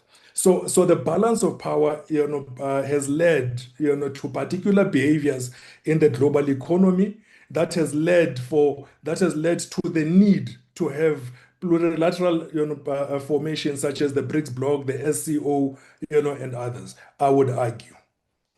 Now, the BRICS particular approach, to this reform and development agenda has grabbed many headlines, the imagination of many scholarship, policy makers, and so on. In fact, increasingly more, these days than, in 2009. In 2009, many, particularly in the Western, geographic space, simply dismissed it. It will never go anywhere. It will never achieve anything. It won't reform anything. It won't. Others, would throw in nasty things like it's a Chinese public relations stunt, and so on and so forth, right? What you have had, of course, since then is something completely different. You've had, enormous success actually by the BRICS bloc, not because, it's exceptional, but I would argue because of its approach. Firstly, I would even, tend to use a Gramscian, analogy, to, characterize the BRICS approach, to, its reform and development agenda. And that would be, approaching reform not, by way of acrimony or by way of engagement, aggressive engagement or aggression, if you like, but approaching reform by way of persuasion, right? Gentle actions, that suggest, and demonstrate, the usefulness or the utility, of reform. And this particular way, helps the BRICS bloc, essentially command, the moral high ground, essentially, the what is it? The ownership of the people, of this particular bloc. Because they understand that this is, essentially an effort, at balancing the scales, if you like, or at least attaining something that is different, that holds the prospect, of improving the lived realities, of many, especially in the global South. Right?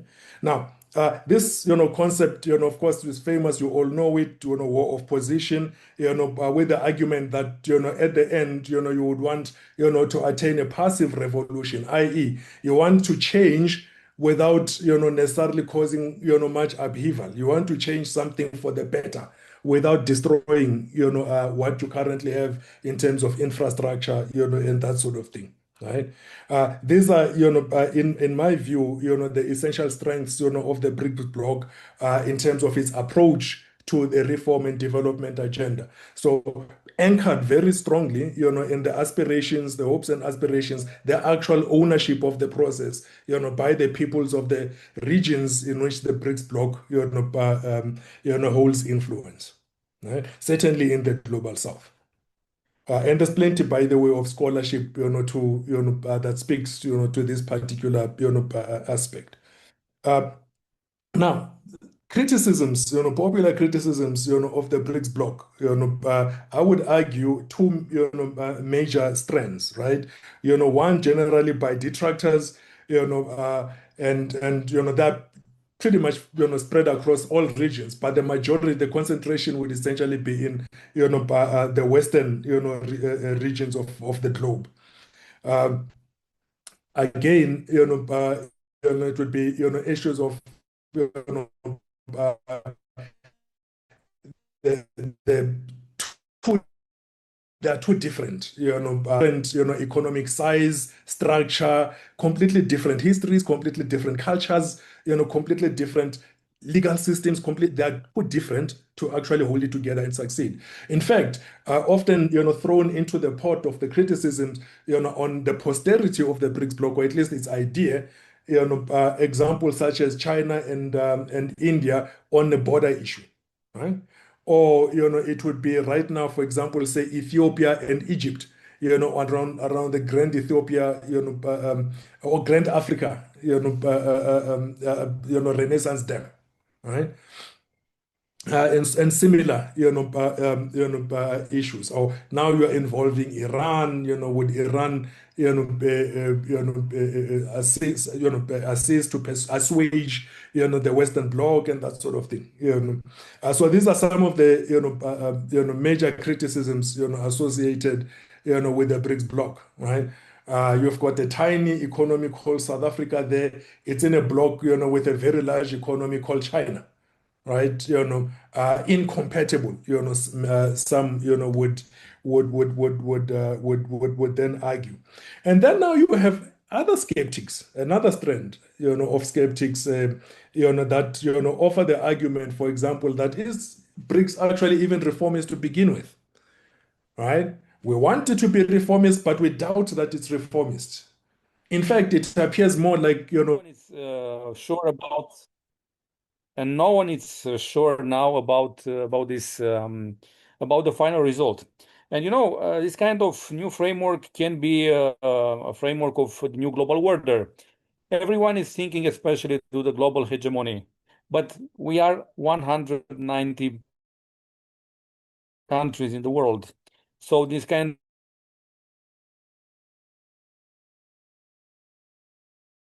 25 to 40, or maybe to 80 to 100 or something. Now it's kind of artificial intelligence and all this kind of economic situation who push countries to act in a very aggressive form sometimes, just to preserve or maybe to grow in this kind of top.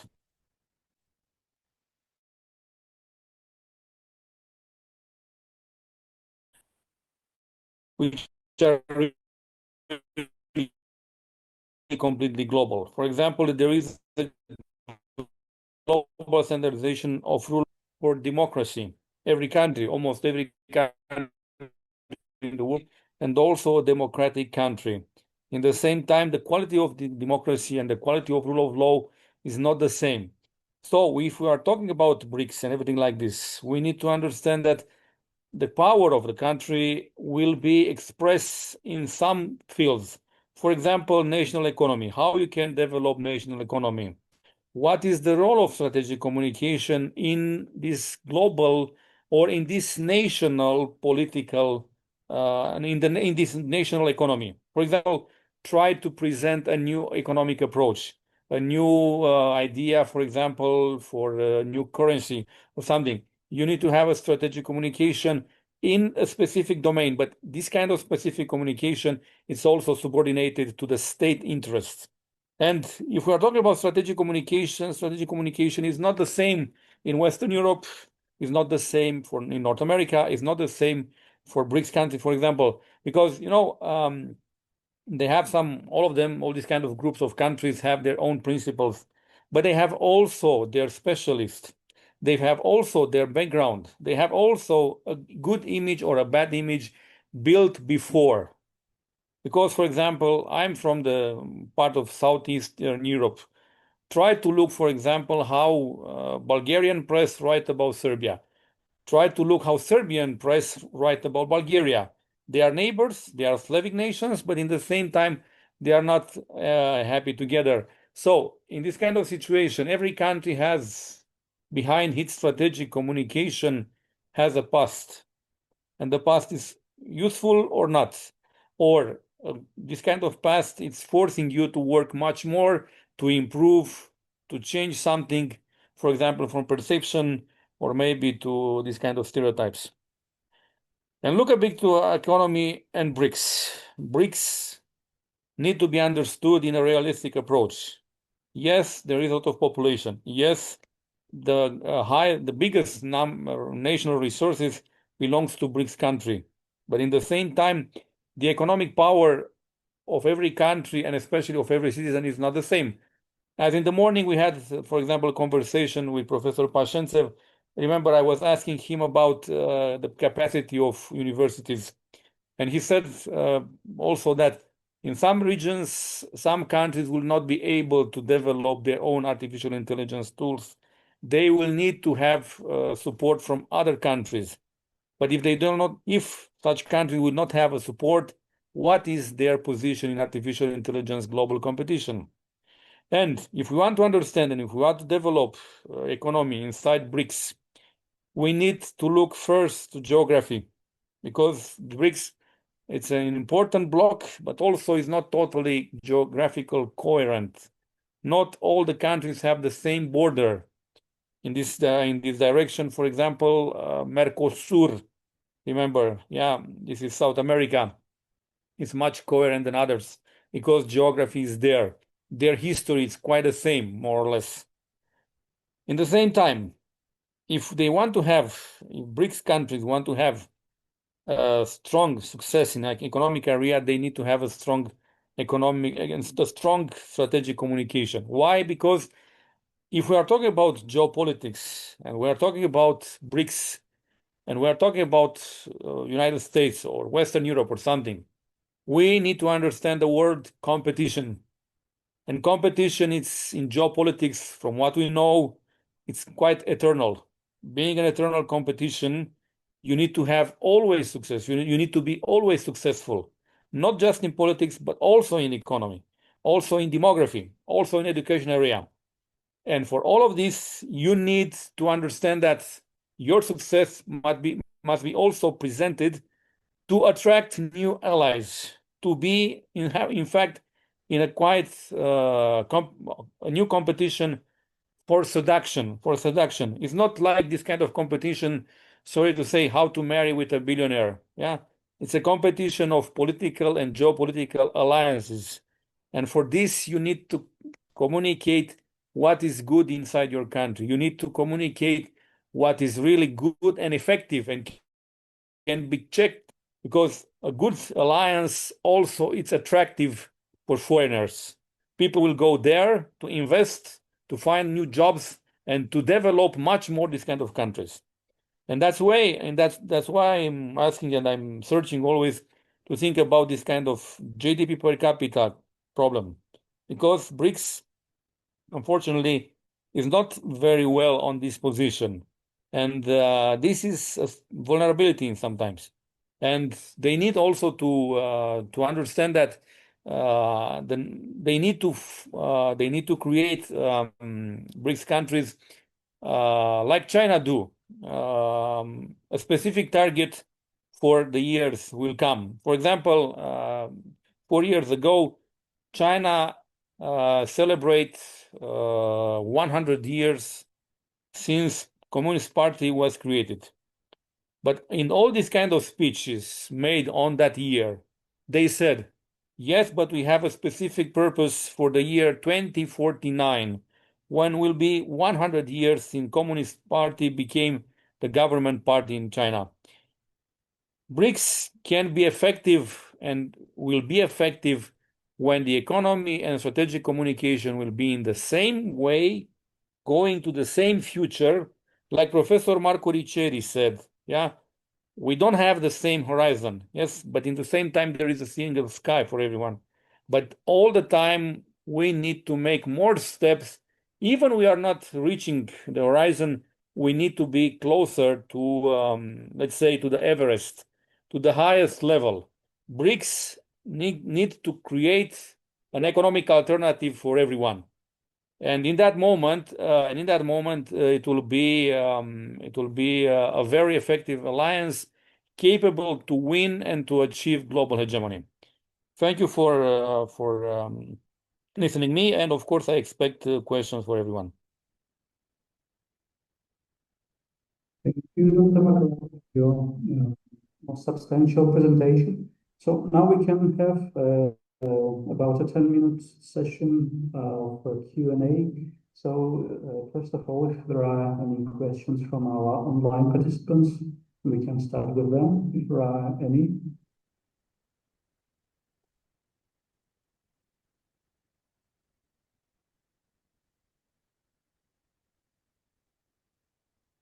Okay, then allow me to be the first to ask a question. I think that this question might relate to several reports of our session, as we have been talking extensively about both economic issues, about economic development and global changes in the global landscape.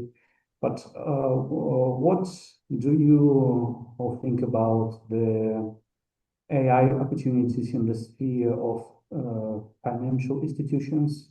I mean, things like e-coins, like electronic currencies of the BRICS countries. Are they, can they be a powerful strategic communication, or this is just some kind of competition between different BRICS countries regarding which currency will be the new euro, so to say, of the BRICS community, or can BRICS currency, given its artificial intelligence boosted nature, become something more inclusive? So what's your opinion on this matter? Okay, so the question is for me, yeah? Yeah, I think Sort of. Let me answer first. For example, we are not isolated in this world, and artificial intelligence is a splendid tool if you are educated enough to understand a bit its principle. If you try to analyze the economy, you'll understand that artificial intelligence now brings such a kind of revolution like it was not before. And most of the countries, this is global, this is a global answer. Most of the countries in the world are not prepared for this kind of new economy, first. Second, if you see international press speaks now about a bubble in stock exchange, about artificial intelligence companies. If such a bubble will explode, will blow up, it will be quite close to another big economic crisis, 2008, 2009, who made a lot of problems in many countries and who increased on that time national public debts. A new crisis where many other countries in Europe not only in Europe, Japan, for example, have the debt more than 100% of their GDP, will create more economic problems for the government, and will be associated with unemployment, a higher rate of unemployment, and for many government will be a problem just to create a calm, a peace inside society. So I saw just news a few days ago. Amazon sent off many workers. Also, some other American companies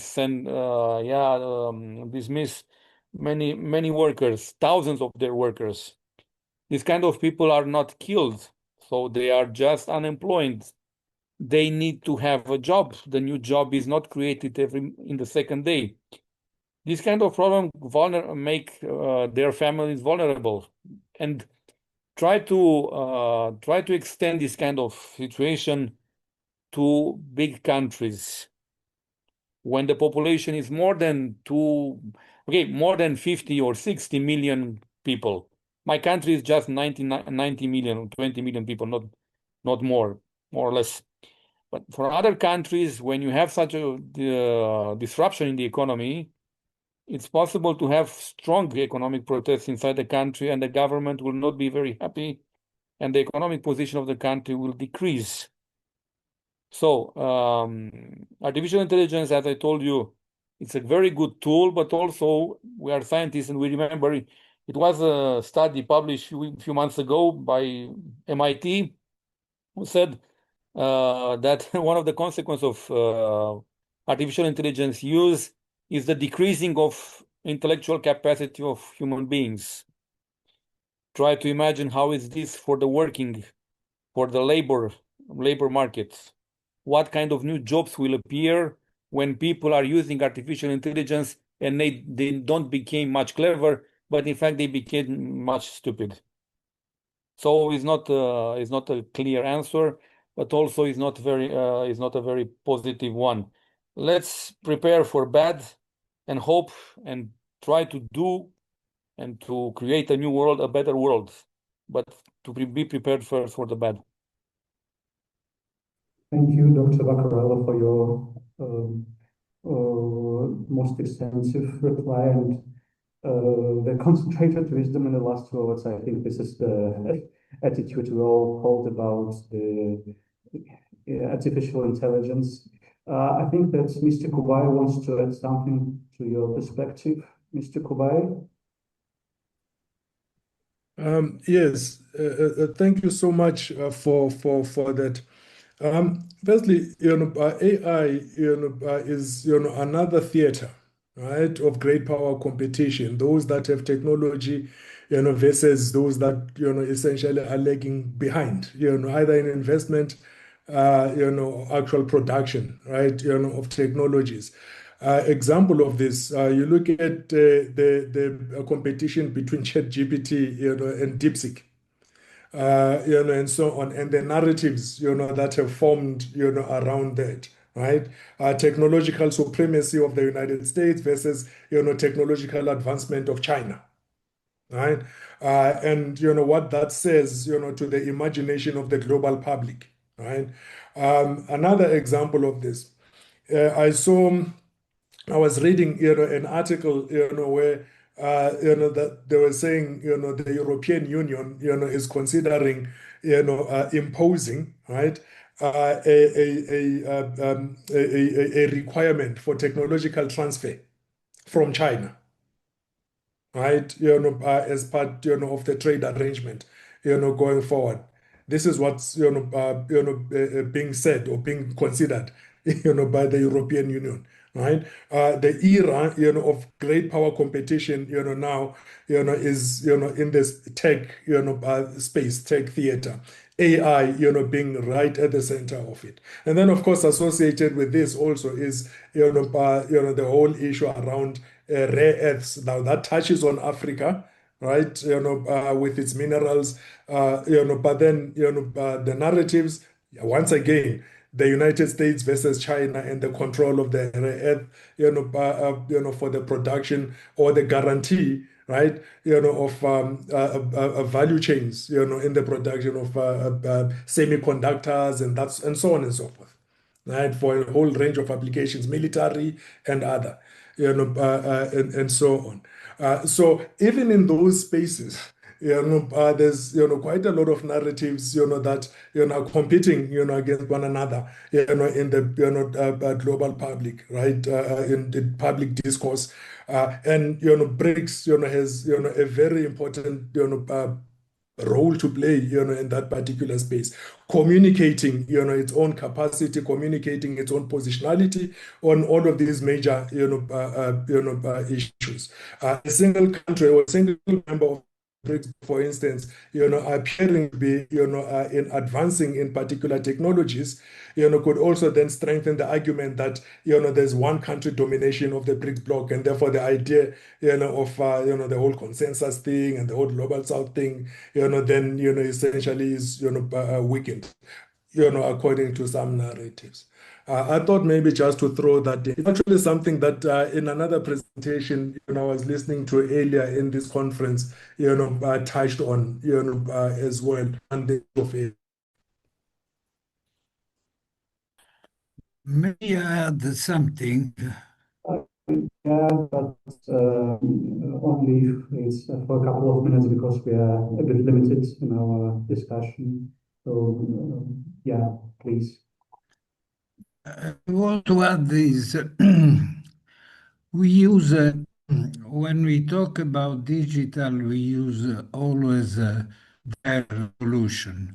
So revolution means that we are in action and we are going to completely new scenario.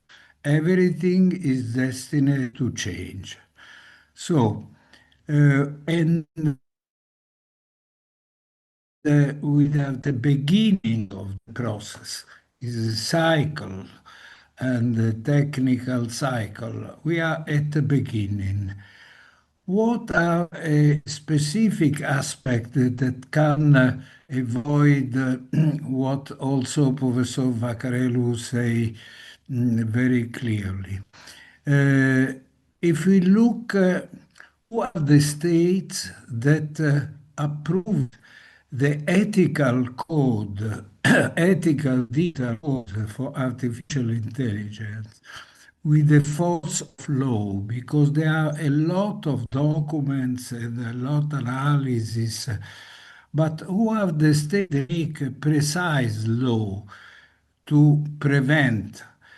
In our research, we discovered that there are only three: Canada, United Nations, and Russia. These have laws about ethics principle to apply. And what is the effect? The effect is that when you decide to use an algorithm, all the players, public and private, have to sit in a table and to bargaining the terms of the algorithm.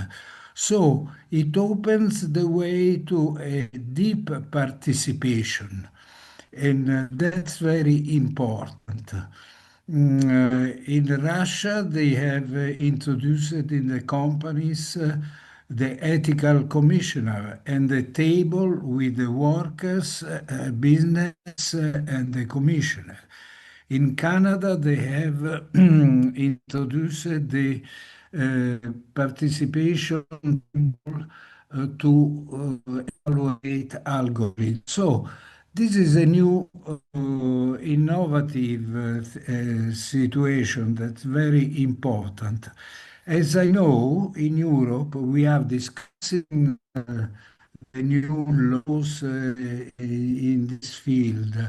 But in the same time, the trade unions approved a manual to allow the trade unions leader to go on the table and to participate in the definition of the algorithm.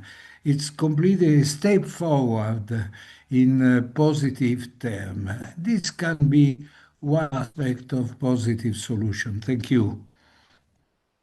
Thank you, Professor Riccardo, for your contribution to this discussion. That's very helpful for us to think over the issues discussed. But, dear colleagues, we have to finish our session for now due to time constraints, as much as we wanted to continue this discussion. So thank you all for your wonderful presentations. We hope to continue our cooperation, and we will be back in about 10 minutes for our final session of the panel with 4 more reports. So thank you all, and we will be back soon. Can you hear us? Yes, we can hear. Okay, thank you. Yes, this is indeed the correct room. This is our, Okay. yeah, here we are, the moderators of the panel, me, Dr. Oleg Kochev, hi, and Dr. Anastasia Isabella. We are Nice to hosting meet our, you all. nice to meet you too, yes. Finally, after all these months of emails, we got to see you here on our screens, which is great. So now we are starting our final session of our panel, our last four reports. So I will briefly give floor to my colleague, Ms. Isabella, to introduce our speaker. Okay, thank you so much. So our next speaker is Dr. Rajiv Ranjan Chaturvedi, Associate Professor, Head School of International Relations and Peace Studies, Nalanda University. And the topic is the role of culture in BRICS strategic communication, reimaging global governance through shared values. Please, it's your floor. Thank you very much, Chair. At the outset, I would like to thank the organizers for giving me this opportunity, particularly my good friend, Professor Ji Miao, for this wonderful opportunity. I also want to make point that culture has been scheduled in the last session, but nonetheless, it is equally important as previous sessions have discussed about various aspects, whether digitalization, AI, and variety of other aspects as part of a strategic communication. It is an honor to join you virtually. I apologize I could not join physically because of other prior commitment at the RAS Institute of Philosophy to speak on the theme that lies at the heart of the BRICS endeavor, the role of culture in BRICS strategic communication, reimagining global governance through shared values. In a world which is defined by multipolarity and competing interest, the BRICS has emerged as a pivotal actor. It represents not merely an economic coalition, but a civilizational partnership, one that seeks to articulate an alternative vision of global order, a vision rooted in inclusivity, equity, and respect for cultural diversity. As BRICS evolves from a grouping of emerging economies into a platform shaping global governance, we must ask what holds us together beyond economics and politics? The answer, I believe, lies in the civilizational and cultural foundations of our societies. I would like to begin with a quotation, quoting a distinguished scholar, Anand Kumar Swamy, the groundbreaking theorist who was largely responsible for introducing ancient Indian art to the West. I quote, "All that India can offer to the world proceeds from her philosophy. This philosophy is not, indeed, unknown to others. It is equally the gospel of Jesus and of Blake, Lao Tse and Rumi, but nowhere else has it been made the essential basis of sociology and education. What he describes is the civilizational mindset that had guided much of Asia, the belief that wisdom is not confined to any one culture but shared across tradition. And when we were listening to the previous session, discussions talked about not only geographic proximity or whether it's present challenge or other aspects, but also approaches and mindset. Particularly, speaker from South Africa was talking about the gentle approach which BRICS takes, and that make it different. When we look at a strategic communication beyond diplomacy, a strategic communication in the BRICS context transcends the narrow confines of a state-centric diplomacy. It is not simply simply about disseminating messages or managing perceptions. Rather, it is about shaping meaning, projecting a set of shared values and narratives that challenges the hegemony of dominant Western discourses. And that mindset, challenging the mindset, changing the mindset is very, very important. For BRICS, strategic communication is thus performative and normative. It reflects both what the bloc is and what it aspires to be. Each member states bring to this communication architecture its own historical experience, colonial legacies, developmental trajectories, and civilizational philosophies, which together inform a rich pluralistic communicative space. When we look at culture as strategic resource, then culture in this regard operates very, very as important strategic resource. It shapes not only what BRICS communicates, but how it communicates. The civilizational heritage of its members, from the ethos of Ubuntu in South Africa to the Confucian principles of harmony in China, to the Gandhian ideals of peace and non-violence in India, the Christian Latin American emphasis on social justice in Brazil, and Russia's deep historical engagement with the Eurasian identity. All these collectively provide a moral, vocabulary for the bloc's external engagement, how to engage with the space, and that is very, very important. The cultural resources imbue BRICS strategic communication with authenticity and depth, which is more ingrained into their own philosophical roots, and that is very, very important for us to remind ourselves and to learn from our own philosophical roots.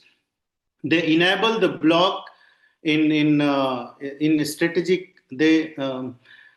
Each member state are very, very important when they bring the value which is ingrained in their own philosophy, in their own culture.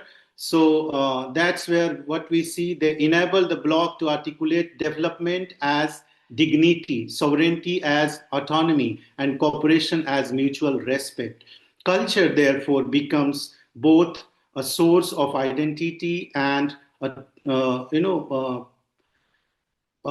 part of tool of influence or creating impact. When we look at how cultural diversity are negotiating within the BRICS, it would be naive to romanticize this cultural pluralism as frictionless. BRICS is not a monolith. Its members differ in political system, economic structure, and geopolitical priorities. What holds the group together, however, is the capacity to negotiate differences through dialogue. And that mechanism, I think that was also highlighted in the previous session. That's important point. Strategic communication in BRICS functions as a mediating process, a way to harmonize diverse worldview while preserving sovereign voices. It is important. In doing so, it fosters what I would term as a strategic culture of coexistence. This is a communicative ethos based on mutual listening, respect for historical experience, and also the pursuit of common purpose. Indian thinkers have long believed that there is no dividing line between the human and the divine. The holistic worldview, seeing life, nature, and cosmos as one, has enabled India to assimilate and synthesize diverse beliefs, which are very important philosophy. As one of India's great philosopher and spiritual leader, Adi Shankaracharya, observed, Brahma Satyam Jaganmithya Jivo Brahmaiva Napara. The divine and the human are one and the same. Even amid political disunity and diversity, India maintained a deep cultural unity for over 4,000 years.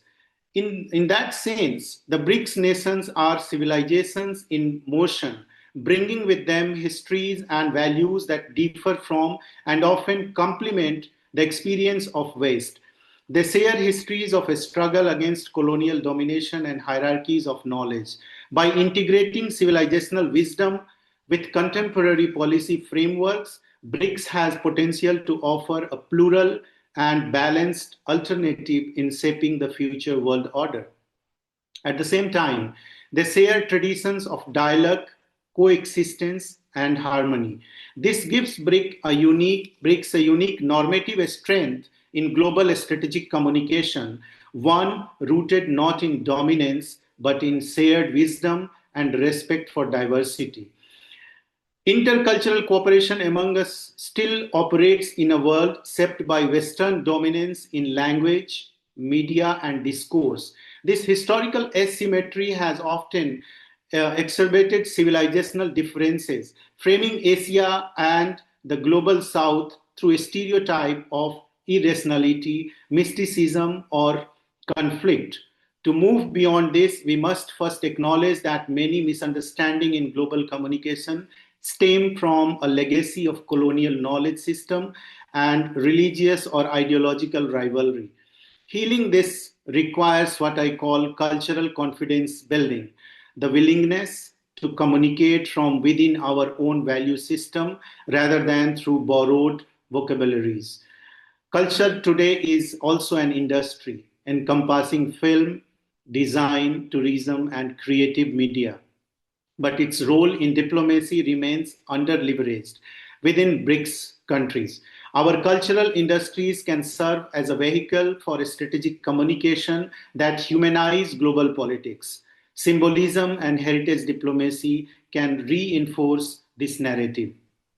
Nalanda, Angkor Wat, Borobudur, or even the Kremlin stands as living reminders of how our civilizations have been in dialogue for centuries. When we examine them closely, we see that Asia's encounters were rarely about conquest or domination. Instead, they were about exchange of ideas, faiths, and also artistic traditions. Each monument and site tells a story of learning from one another, of culture coming together and creating something new. If we bring these symbols to the forefront, BRICS can project not just economic cooperation, but a shared image of coexistence, respect, and cultural confidence. Across Asia runs a common thread, a connection with nature and the cosmos, where whether it's Ayurveda in India, traditional Chinese medicine, or Southeast Asian ecological rituals, sustainability is not something modern invention here.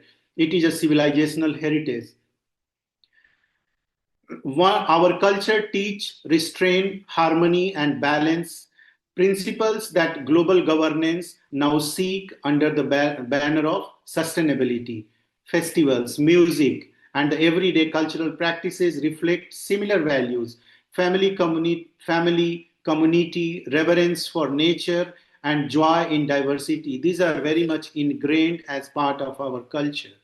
Our shared ethics give BRICS an opportunity to project a human, plural vision of world order.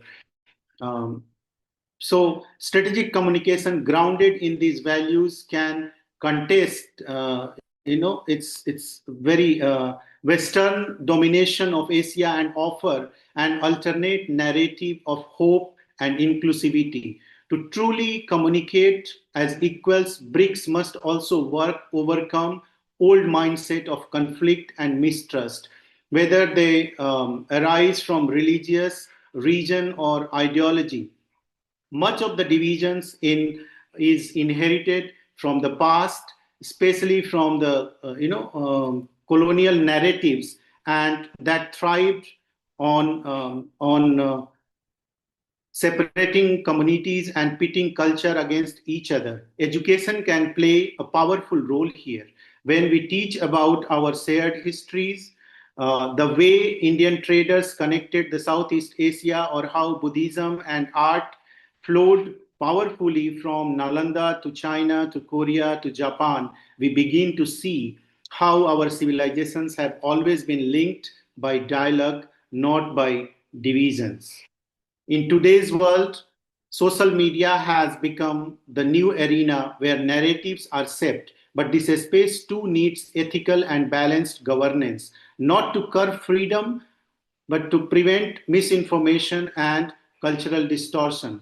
Our digital platforms should be utilized to amplify credible voices, foster intercultural empathy, and also promote creative collaboration. If the 20th century was marked by ideological competition, the 21st century may well be defined by civilizational dialogue.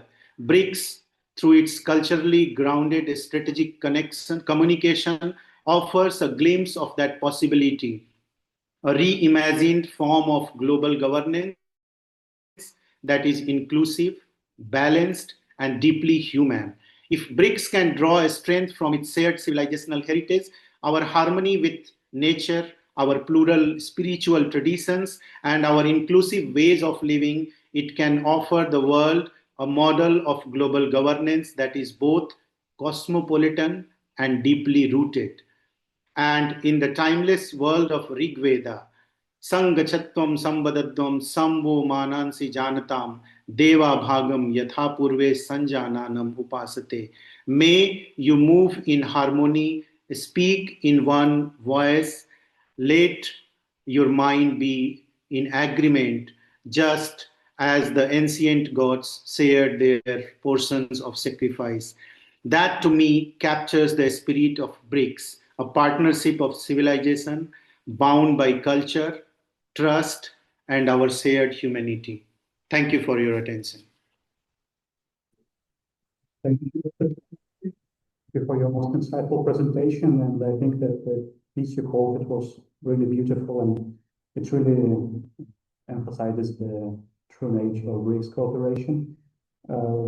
Thank you for raising many important questions that we will hopefully have some time to discuss after all the speakers will present their thoughts. So now we will move to our next speaker, Professor Afonso de Albuquerque, full professor of Media and Culture Department at Unesco Federal University, with a report titled Building a Multicultural Intercultural Order, a Challenge for BRICS. So, Professor de Albuquerque, please, I give the floor to you. Thank you. So I will try to share my screen. So this is it.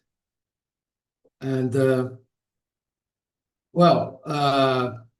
I begin stating that there are two predominating approaches about BRICS.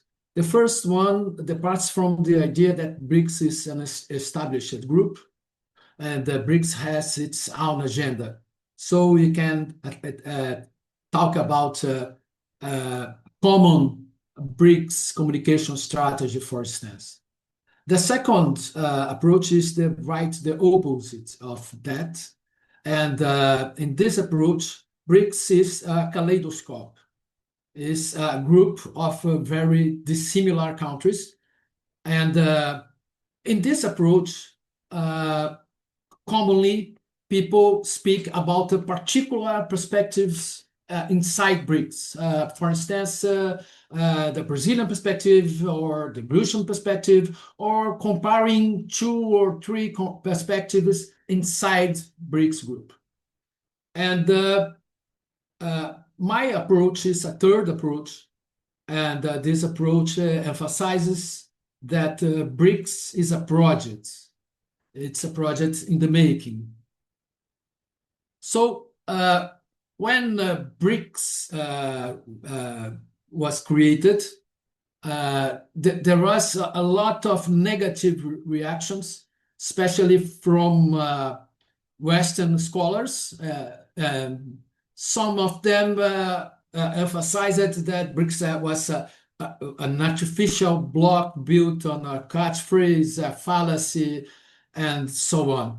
These critics stated that the differences between BRICS members were too big, too significant to allow them to form a common group. And history has shown they were wrong, but there is an aspect they were right. BRICS is not still an established group. This is still a group in the making. And what unites BRICS? As my argument, I have wrote a paper with a colleague, Diógenes Icarião. It was published in the International Journal of Communication. And our argument is that what unites BRICS countries is a shared struggle for recognition. BRICS defines itself as an alternative to an unipolar international order led by the United States. And so we must to talk a bit about what the subject against BRICS organizes.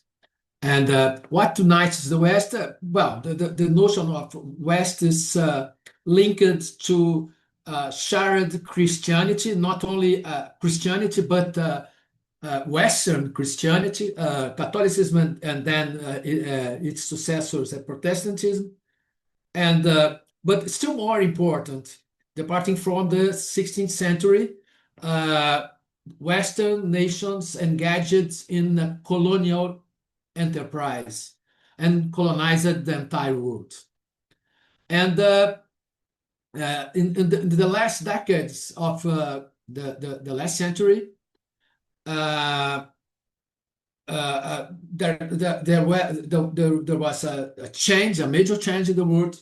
The collapse of Soviet Union and communist countries associated with it led to the rise of unipolar world organized around the United States. And this unipolar world was established by a neoliberal globalization process. And this process led to definition of the world in terms of and interests in politics, economy, models of social organizations, culture, etc. So let's talk a bit about culture, and we need to talk about cultural imperialism. Cultural imperialism means to make colonized people to adopt their colonizers' worldviews and values. And this means to deny value to the colonized people's knowledge. My predecessor has spoken about Indian perspectives on philosophy and how they can shed light on BRICS. But imperialism deals with this kind of philosophy as being minor or irrelevant. And on the other hand, cultural imperialism attempts to prevent colonized people to know directly each other. And one example of this in the US type of cultural imperialism is the invention of area studies. Area studies divides the world in areas which are not communicable to each other, and the United States is the center, which from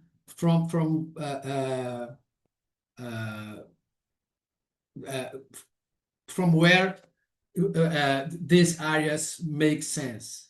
And the version of cultural imperialism, Western liberal democracies were stated as being the end of history. And well, when we talk about cultural imperialism, there are two aspects or three aspects to pay attention. The first one is intellectual imperialism. Intellectual imperialism has to do with the organizing of the academic international world around US and Western institutions. I had published with colleagues an article in Communication Culture and Critique, and we analyzed the membership of editorial boards of Journal of Citation Reports journals in communication, and 2/3 of the members worked at the time in the United States, and 3/4 in the 5 Western English-speaking countries, United States, Canada, United Kingdom, Australia, New Zealand, and 90% in the West as a whole. And also there is the problem of the funding system, which is also organized around the United States. But there is also media imperialism. Intellectual imperialism refers to the elites of the colonized countries. But media imperialism refers to the general population. It's a matter of seducing this population. One example of how this works is television series and how they naturalize and present, idealize U.S. institutions. When you watch series like House, you have an idealized version of the U.S. medical system, and thus reinforcing. There are a lot of series idealizing U.S. Law system, the criminal fighting system, and so on. And the third, more recent example of imperialism affecting culture refers to platform imperialism. Platforms now provide the ground for debates inside the world societies, and platforms can manipulate this debate through algorithms. In my native country, Brazil, there is a strong literature about how platforms have been very useful for the Brazilian far right, Bolsonaro, etc. So, how BRICS deal with that? And the first thing to emphasize here is that BRICS is not an anti-Western group. BRICS opposes Western imperialism. It's different, and this is what struggle for recognition means. BRICS is a voice for defending the rights the countries to follow their own ways. And this is why, contrary to those Western critics I quoted earlier, diversity is not a problem. I agree here with Professor Chaturvedi, and on the contrary, BRICS' main purpose is defending political, economic, and cultural diversity as a positive value in the world, and fostering a dialogue between different cultures. But how to do that? And a BRICS communicative strategy must to circumvent the Western-centered academic and media circuits. And this means to build, first, alternative academic circuits. For instance, joint academic events, just like this we are right now. And two, creating academic journals committed with BRICS agenda, committed with academic diversity, with a plurality of views, different from the US-dominated journals which push forward US views and perspectives about science, for instance. And three, collaborating about creating collaborating mechanisms between BRICS universities from BRICS countries. And two, fostering cultural collaboration through the media. To conclude with, I think that we must to institutionalize means for making dialogue between BRICS countries permanent, and therefore exchanging ideas and exploring diversity as a positive value, as a means from learn from other cultures. And this is it. Thank you, спасибо.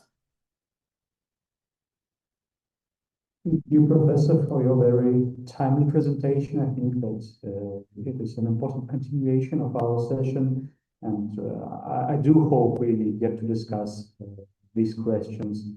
But now I will give the floor to my colleague Anastasia to introduce our next speaker. Yes, thank you, Professor. Thank you again. So our next speaker is Professor Francesca Petrone, Professor of Global History and Philosophy, lecturer. The topic is epistemic justice and intercultural dialogue, means to improve global governance, mechanism, and East-West relations. Please, it's your floor. Good afternoon. Can you listen to me? Yeah, we can hear you. Okay. First of all, let me thank you for this invitation in this really interesting conference. It is a great pleasure, first of all, to be here and have the opportunity to share ideas with you. And at the same time, I feel very, very gotta say, it was a great pleasure to listen to my previous colleagues, Professor Chaturvedi and Professor Albuquerque, because I think they offered really interesting insights on the BRICS and under a cultural and point of view that are really, really current and really important to be deepened and discussed. So really interesting about that. Actually, my intervention is quite in the same line of my previous colleagues. So it will be a pleasure also to share ideas about this. And the title is, as you said, Epistemic Justice and Intercultural Dialogue, means to improve global governance. So why this means to improve global governance mechanisms and East-West relations? First of all, I have to point that I prefer to use this the term East and West, not West and the rest, as main as lots of mainstream international relations from Eurocentric point of views try to define the West and the countries that are not from the West. I think that actually the situation is more clear and understandable by using these terms, and not that means more, I think, are more like participative and not exclusive like the other one. So why this presentation? Why this title, and what is the purpose of my intervention? First of all, in the recent years, as we know, everybody, there has been an important and a profound transformation of the international order, as we know. There is a growing global and geopolitical fragmentation, a crisis of multilateralism, a re-emergence of tensions between the West and countries, some countries from the East, and so, but also within the West. For example, here in the European Union, there is a big fragmentation inside the European Union itself among country members. So it is also a question to be discussed. But in any case, I think that nowadays there are these two key concepts that we need to deepen more, and there are actually this one: epistemic justice and intercultural dialogue. And because I think these are essential tools to reform global governance mechanisms and improve relations between, for example, in my case, I speak about the European Union and the BRICS, first of all, because at this moment, I don't think and that United States are, even if, of course, they are the first global power, but I don't think that they are very, there is much accountability on their political view and their political coherence. So I think that now I prefer to explore this aspect. But in any case, as we know, the global governance mechanisms have been shaped and structured by Western visions in the last decades. Of course, international institutions that represent global governance, it's actually are international, institution of global governance like the World Monetary Fund, the International Monetary Fund, the World Bank, are structured above all on a more preeminence of Western countries, of course, United States first, but at the same time, it's not just the preeminence, for example, in the voting share within the International Monetary Fund that is unjust. It's also the way in which we can, in which the epistemic this point of view of the decision are taken. So these institutions represent, and also in general, global governance mechanisms represents nowadays how to say, points, moments in which there is a prevalence of Western-centric views. And this is something that it don't work anymore. It doesn't work anymore nowadays because, of course, of the growing presence of the BRICS, now BRICS Plus, that are just that are challenging, but not in a of course in a hard way. This point of view, this Western centric point of view. But just as my colleagues said before, by promoting alternative points of views, promoting multipolarism, multicultural approach, and a different perspective and narratives. This is really important because since until the Western and United States hegemonic dominance was predominant until the end of the last century, with now this unicum way to see the things, like that is synthesized by Fukuyama, no, the end of history, which spoke about the superiority of, or the optimum, no, that is represented by Western values and liberal democracy, of course, human rights and everything. But after that period, and above all with the growing presence of different crises like COVID, for example, like the financial crisis in 2008, and others, we have seen that this model, the Western model, so it is the Western liberal international order, is no more capable of face current international crisis and problematics. So it is really important nowadays that to consider the cultural, of course, the presence, but the views, the narratives that comes from non-Western perspective, non-Western dimensions. So this is that's why I speak about epistemic justice, or of course injustice in this case, because until now we have witnessed an epistemic injustice in international decision making processes, and above, of course, which are the basis of global governance mechanisms. So I think that in the near future that we should try to build different approaches that are not one approach does not exclude the other. I think that we should try to think about hybrid approach. So normally in my last paper, I developed the concept of, I deepened the concept of hybrid governance. What does it mean, hybrid governance? Hybrid governance means that there are values or visions that come from, for example, European Union that I take as a reference now, that are interesting, are important, but there are also visions coming from the BRICS countries relative to their global governance the global governance vision that are really interesting, and they have to be taken in account. For example, let me find this point here. 1 second, sorry.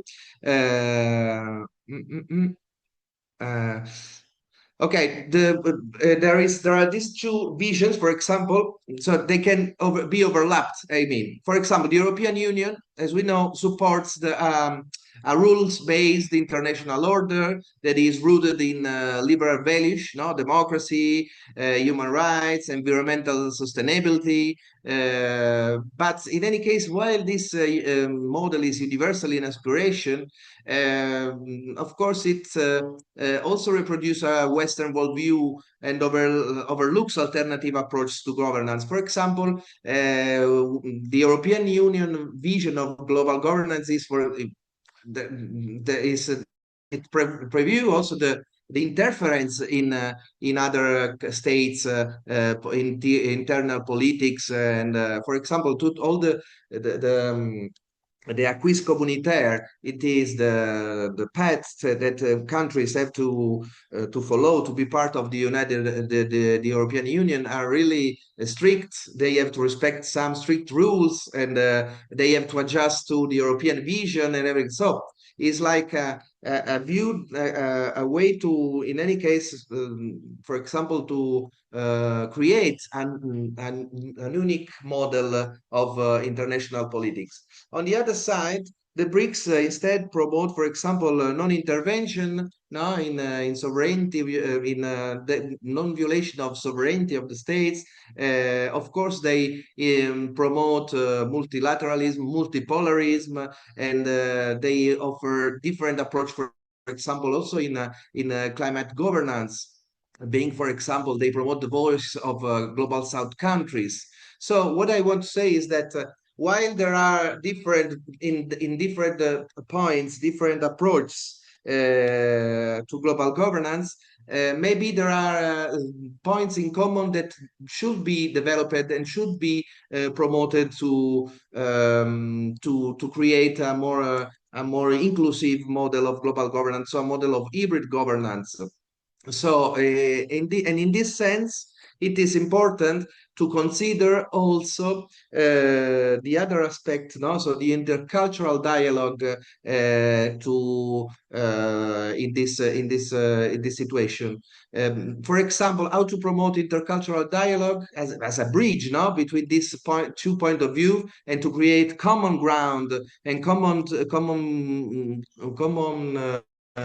spots, now to develop together by, for example, creating more international network by the university. For example, there is a study that is of some years ago that analyzed the European and United States universities, and there is a lack of courses in non-Western political theories. For example, all the research is based above all in Western political views, Western mainstream, and everything. So I think that one of the steps maybe could be this, no? To improve above all in Western countries and to offer more opportunities to study and to know different perspective, of course, for example, political and philosophical perspective, as the one described by Professor Chaturvedi, exactly described. And other means are, of course, the creation of intercultural exchange, the international conference to try to bridge this epistemic injustice in academia above all. But at the same time, this kind of intervention cannot be only relative to academia, but has to improve also an institutional change by, for example, the European Union and the BRICS countries, at least some BRICS countries, they have in common some European countries and some BRICS countries, they have in common the interest to reform the United Nations Security Council by by enlarging it. No, for example, Brazil, India, but also South Africa are really interested in changing, and we know in which way the Security Council. In Europe too, there are countries that want to do that. For example, Germany, for example, also Italy in a small way, but above all Germany and other countries. So this could be, for example, an example of convergence of interests in by putting force together to try to change a structure that is vital nowadays, still vital nowadays, even if there are in the last years some unilateral and sometimes not legal intervention in some situations. Other fields maybe could be, of course, the one of climate change. And just to make this, I don't enter in the deep because I think that are 15 minutes that I'm speaking. So this is in general my view now. I think that now we have the opportunity in this interregnum that is creating in this, because now there is a global order that is not really clear now of what will be in the next years. So I think that this is a key moment in history in which we can try to find common ground, above all because we are pressed by important issues like climate change, like wars and other issues that should convince and should push to find the countries to find common grounds by trying to cover this gap in epistemic justice and trying to build intercultural dialogue, so building in general bridges among countries and not walls. Thank you very much. Thank you, Professor Petrone, for your most inspiring speech, and hopefully we will discuss the questions of interculturality. But now I would like to give floor to our last but not least speaker for today's session and today's panel, my colleague, Dr. Anastasia Zabella, who is a senior researcher at the School of International Relations at St. Petersburg State University. And her topic is, you can say, a specific application of intercultural dialogue enshrined in the Chinese approach. Her title is The Role of Culture in China's Strategic Communication. So I will give the floor to Dr. Zabella. Thank you so much. I will try to do this a bit quickly because of the time reason. So my topic is the role of culture in China's strategic communication. The topic is relevant because in the context of globalization, cultural values and traditions are becoming important tools for creating a positive image of the country. This is especially important for China in the context of competition with the West. Modern challenges require China to adopt its strategic communication. Culture can serve as a basic for forming a response to these challenges. The integration of China's culture in strategic communication is a key tool for enhancing soft power, shaping an attractive image of the country abroad, and protecting national interest. Greater attention to soft power has been given since the beginning of the new century, aiming to ensure China's comprehensive national power, and later China launched the Go Global strategy, which was also extended to state media. A public diplomacy unit was created within the Ministry of Foreign Affairs, and since 2005, Confucian institutes and classes have been opened. At the fourth plenary session of the 16th Central Committee of the Communist Party of China, held in 2004 in Beijing, the importance of fostering an advanced socialist culture and responding to international situations were emphasized. After the 17th National Congress of the Chinese Communist Party in 2007, the significance of soft power as a lever of influence was officially recognized. The case of soft power as cultural products such as films, literature, arts that convey and promote Chinese values and the achievements of the Chinese people. However, some of Chinese scholars acknowledge that in the early 21st century, China's soft power was perceived as a tool for defensive purposes. On May 31, 2021, General Secretary Xi Jinping, and it's very important to say that Xi Jinping paid much more attention on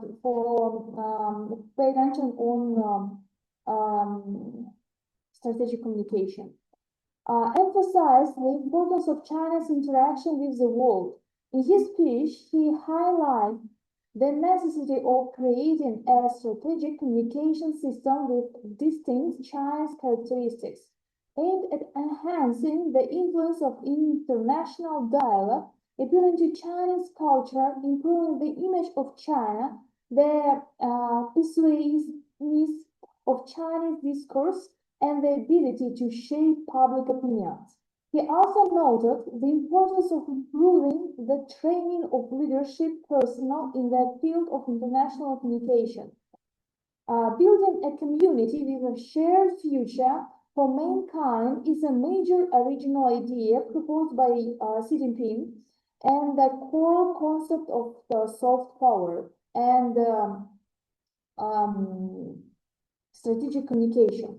The concept advocates for equitable dialogue and mutual enrichment among civilizations. This concept establishes an inclusive ethnic basis for strategic communication with distinct Chinese characteristics. By integrating universal emotional elements of Chinese culture into international narratives, such as collective harmony, family ethics, and spirit of struggle, it creates emotional connections with the global audience throughout storytelling, establishing an intersubjective reality that transcends cultural differences. This effectively neutralizes cognitive polarization in the intercultural space and allows for surpassing Western discursive track. The concept of traditional Chinese culture, harmony of all nations, worldwide unity, and unity of man and heaven form the essence of traditional Chinese strategic culture, emphasize and defends the pursuit of peace and the achievements of great unity. In China, there is examples of successfully hybridization of Chinese and Western values. Here we can talk about Hong Kong. Overall localization is quite successful in China. Western technology are also successfully utilized in China. Social networks like WeChat, Xiaohongshu, Weibo. Here we can see values of China's strategic communication, value dimension, main Western model and Chinese model. If we talk about vision of security, main Western model focus on security for alliances exclusively. And China's model is a common security inclusively. Talking about vision sovereignty, main Western model, interventionist diplomacy of values, and China's model is equality and respect without political demands. Vision of development, the main Western model, assistance tied to commitment for political reform. In Chinese model, priority of people's welfare, teach to fish rather than give fish. And in conclusion, significant role in strategic communication is played by construction of community with a shared future for mankind, aimed at jointly addressing global challenges. China also utilized the Belt and Road Initiative to reach out to the international audience, calling for on-field efforts to tackle global challenges and promote regional stability, which will strengthen China's global reputation as a responsible participant in international affairs. China has already accumulated the necessary weight to independently propose attractive alternatives based on their tradition, socialist and moral values strategy. Thank you so much. It's a references and thank you again. And I think before we conclude, I would like to invite any final questions for the audience, if any was unclear, or if you have any last thoughts to share. Now is the perfect time. Please.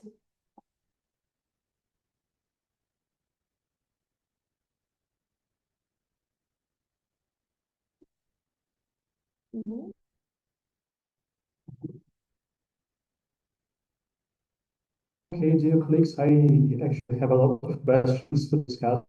I think that it was in the presentation by Dr. Chaturvedi that he spoke, among other things, about the strategic culture. I think that this is quite an interesting topic because I explore it now for my paper.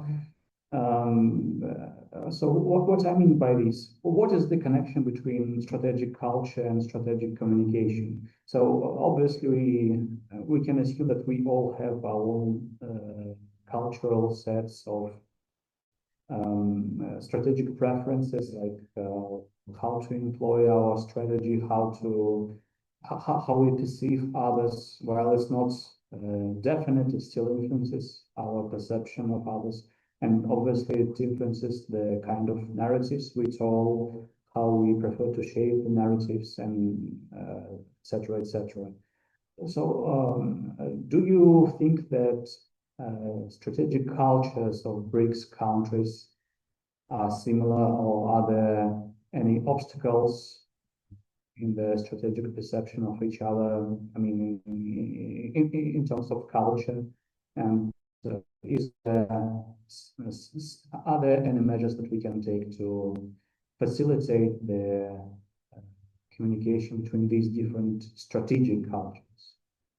I'm not sure if I'm clear, but I would really love to hear your thoughts and opinions on the matter. Sure. Thank you for this important question. Strategic culture, again, we are getting back to explain and understand our own ideas, our own concept from the Western frameworks. The first task for BRICS countries is to get out of that mindset. And when we talk about a strategic culture, how you develop any framework or a strategy to deal with your external relation. That's what basically tell about in general terms, if we don't go by defining these terms. In the strategic culture reflects how countries choose their frameworks, how they with the world. Definitely by how countries' philosophy has shaped the minds of policymakers. So when the Americans are talking about FONOPS, freedom of navigation and open seas, wasn't it open for all until India and China together were contributing more than 50% of global GDP? Both countries were very much globalized, they were trading with all nations. Was that happening without any freedom, with any?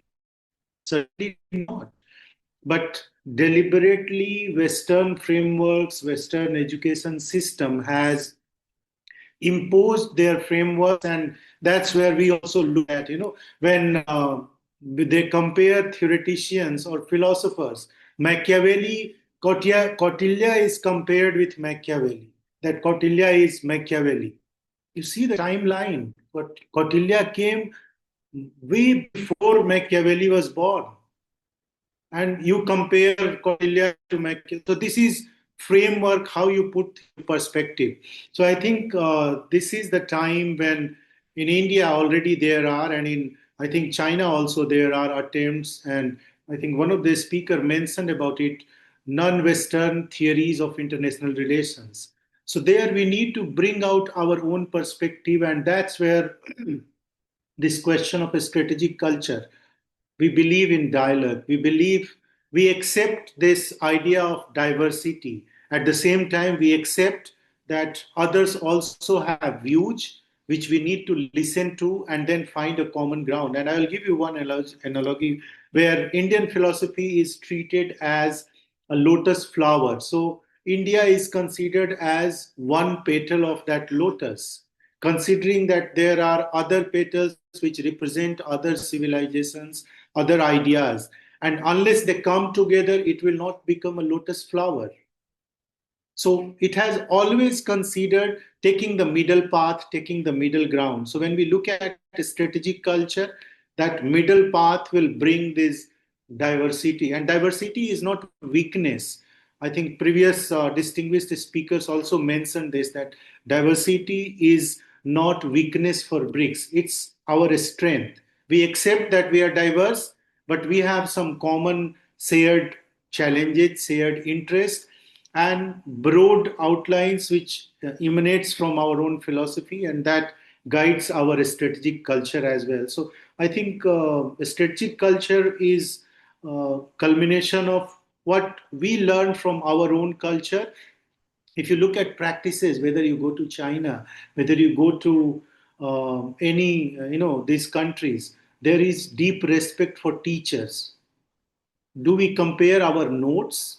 Certainly not. We interacted with each other since time immemorial, and that has influenced each other cultures. And you will find many common roots despite this geographical distance. The second presentation was about, in previous session, I think it was talking about geographical proximity, that in Latin America, the institutional collaborations is an example because they are more in proximity. Not necessarily today, in today's world, I am sitting here in a very remote place, much away from the capital city and very far from Moscow. But we are connected, we are collaborating. So technology is enabling us to interact, to share our views, and create that. So our task as a teacher, as a scholar, as an academician, or a policy researcher is to tell the right thing. Communication is very, very important, which we ignore.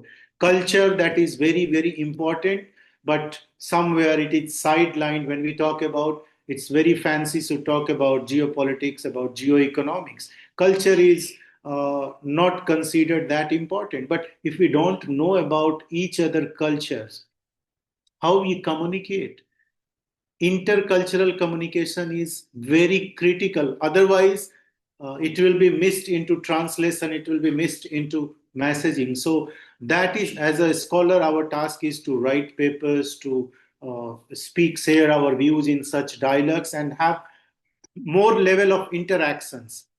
That is the way to counter that framework, or not counter, rather to provide alternatives. You, in your opening remarks, you use the word alternatives.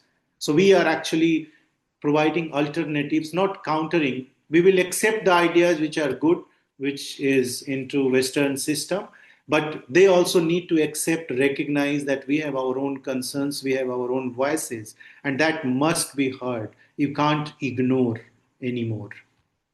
I hope I answered your question. Thank you. Thank you very much. That was a very substantial answer to my question, definitely.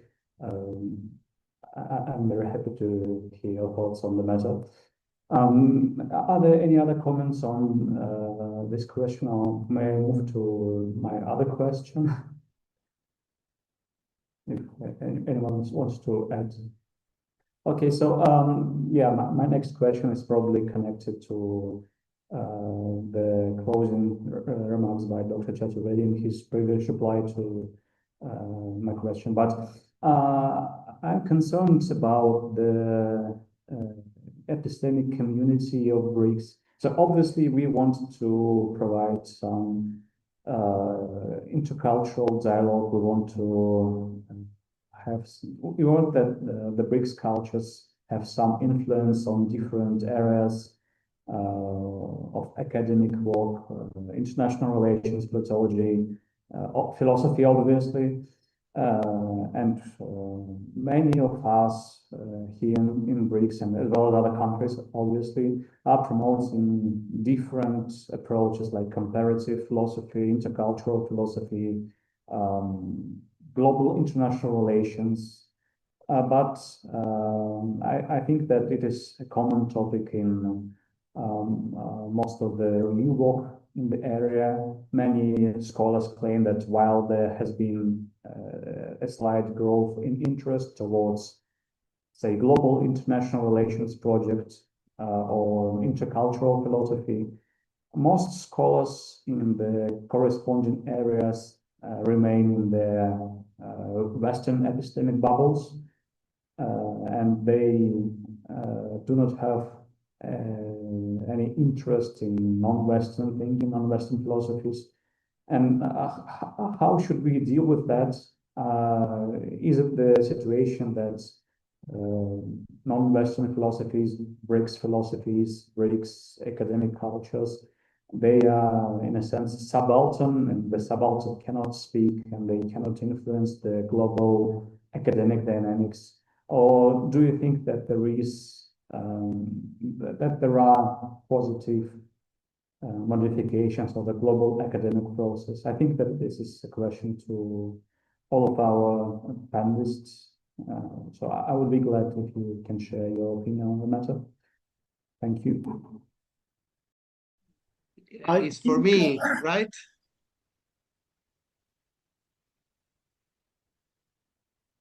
It's for everyone, so feel free to start in any order. I think that there are several participants willing to come to that. Sorry, because I had some problem with the audio, so I was not sure about that. Sorry.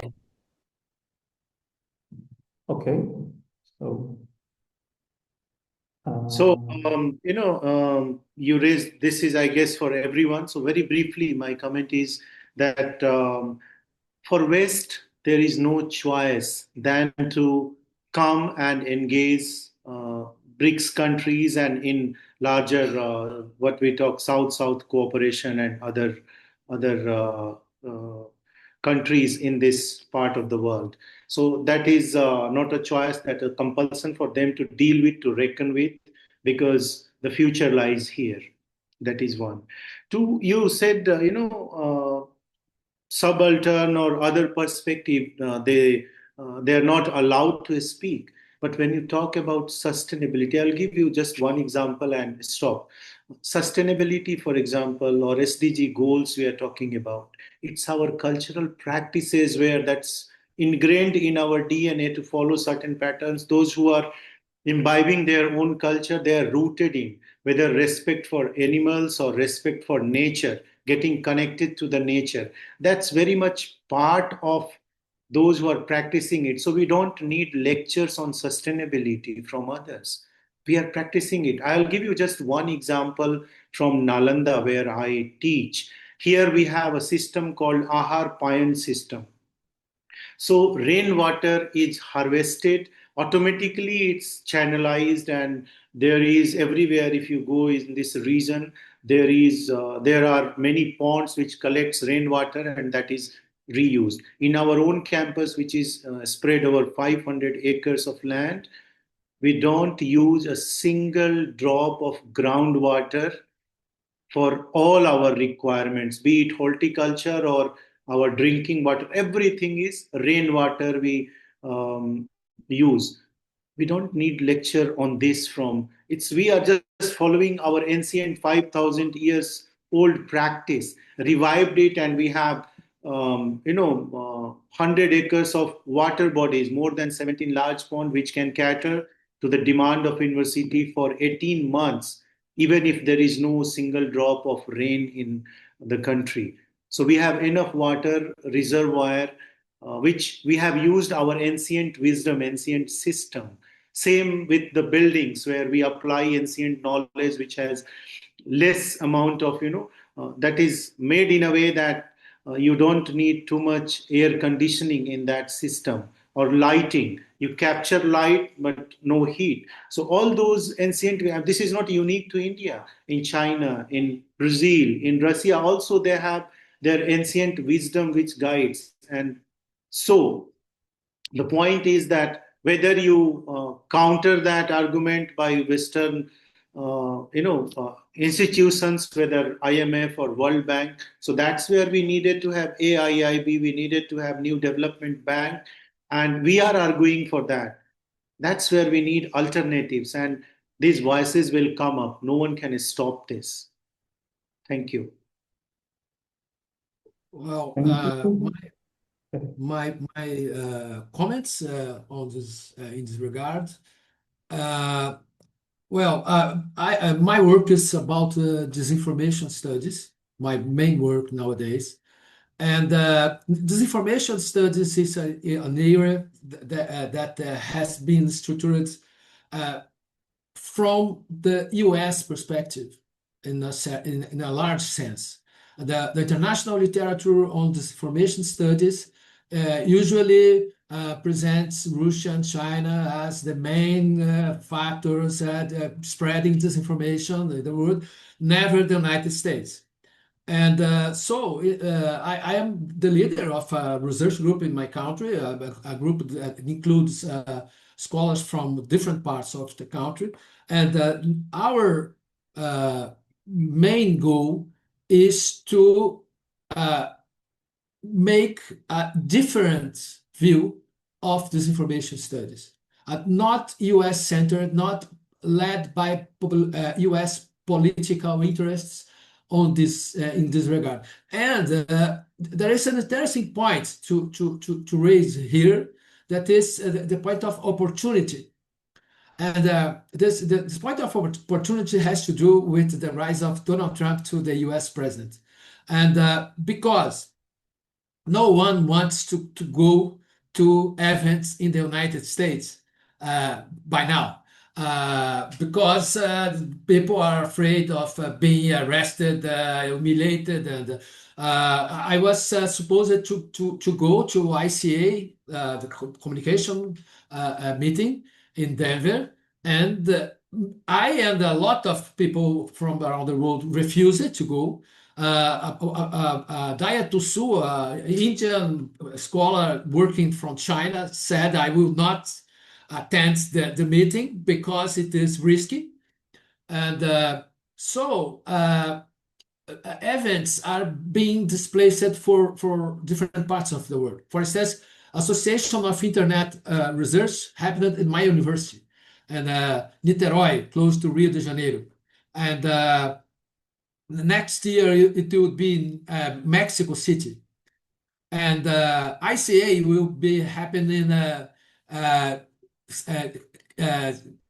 Cape Town, and so on. What I think we must do, we must to institutionalize ties among our universities. This year I have been in Indonesia, Semarang, to make contacts and trying to. Some colleagues are in Shanghai, making arrangements with people from China, and so we are planning to make ties with South African scholars in the disinformation area. So I guess that these concrete steps are very necessary. Building strong institutional ties, allowing people to exchange ideas systematically, so people from Brazil would learn about Indian or Chinese philosophers. We know nothing about them, and and exchanging experiences will be essential for leading our elites to see the world with eyes different from the Western eyes. Can Thank you very much. yeah.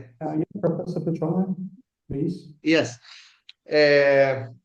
First of all, I have to say to Professor Albuquerque that I was supposed to go to the ISA too in the United States next year, and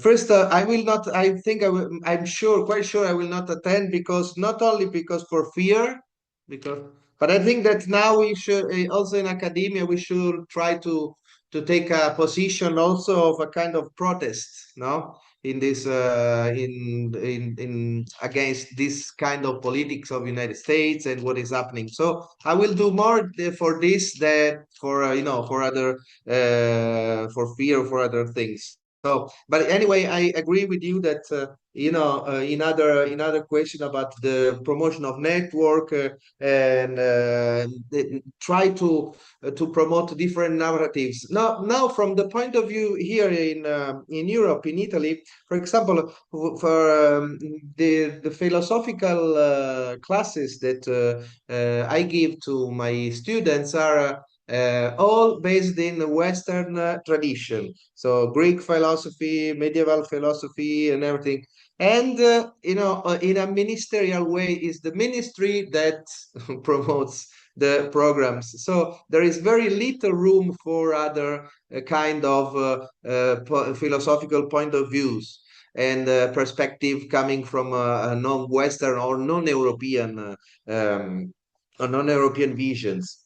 In academia and philosophy, there is a great presence of United States thinkers. I don't know, Rorty, for example, just to say one, no, but there are many, no, that are dominant. And also in academia, I found there is a big gap in this situation because I also teach in Barcelona, in Spain, and in Barcelona we have this, in the university. The course that I teach is based on European also point of views and everything. But if you make a research not only in Italy, in Spain, but everywhere, in France, in Germany, so there is in general this lack, no, of in academical programs to include diverse and the perspective, no, the different narratives. So the problem is not that as the colleague before said, that we don't need a lecture from the West on how to solve problems and everything. I think the problem now is for the West is how the West can adapt to a changing world. This is important. So now, see, this is clear. The perspective coming from non-European countries is really clear. They want to have a voice. They want to express and they want to promote their visions. They want to. I speak in an epistemic, of course, in a cultural point of view, not in terms of hard power or other things. So in a cultural point of view, because historically there has been an epistemic injustice in academia, epistemic injustice in the cultural world that is rooted in imperialism, colonialism, and this is really dangerous nowadays. It is dangerous, first of all, because it has an effect in international politics. No, and we are witnessing nowadays what is happening in the world, but above all, in other most important issues, in my point of view, that are above all those connected to climate change, for example. No, I think that this is one, even if in the last years, due to, for example, in the last year above all, with Donald Trump coming back to the to White House and going to the United Nations General Assembly, denying climate change. This is also like it seems like this important problem. For example, it has been sidelined or it has less importance, but it actually this is one of the most pressure things, the most pressure problems that we are witnessing nowadays. And this require an intervention of everybody. So a global approach, an holistic approach. This holistic approach can be also can be promoted only if we intensificate interchange, if we discuss, if we dialogue, if we share visions, and if we try to find common ground and hybrid forms of governance. Thank you. Thank you very much for your observations. Unfortunately, we don't have any time left because we have to finish our session and conclude our panel. So thank you all for wonderful discussion, and I hope we will continue it via email or other means by strengthening our academic contacts. But with that, me and Dr. Isabella would like to thank you all once again, and we will have our closing ceremony at the main Zoom room in about 2 to 3 minutes. So we would be glad if you attended as well. Thank you once again, and we're very glad that you have managed to share Thank your you. wisdom. Thank you. Thank you.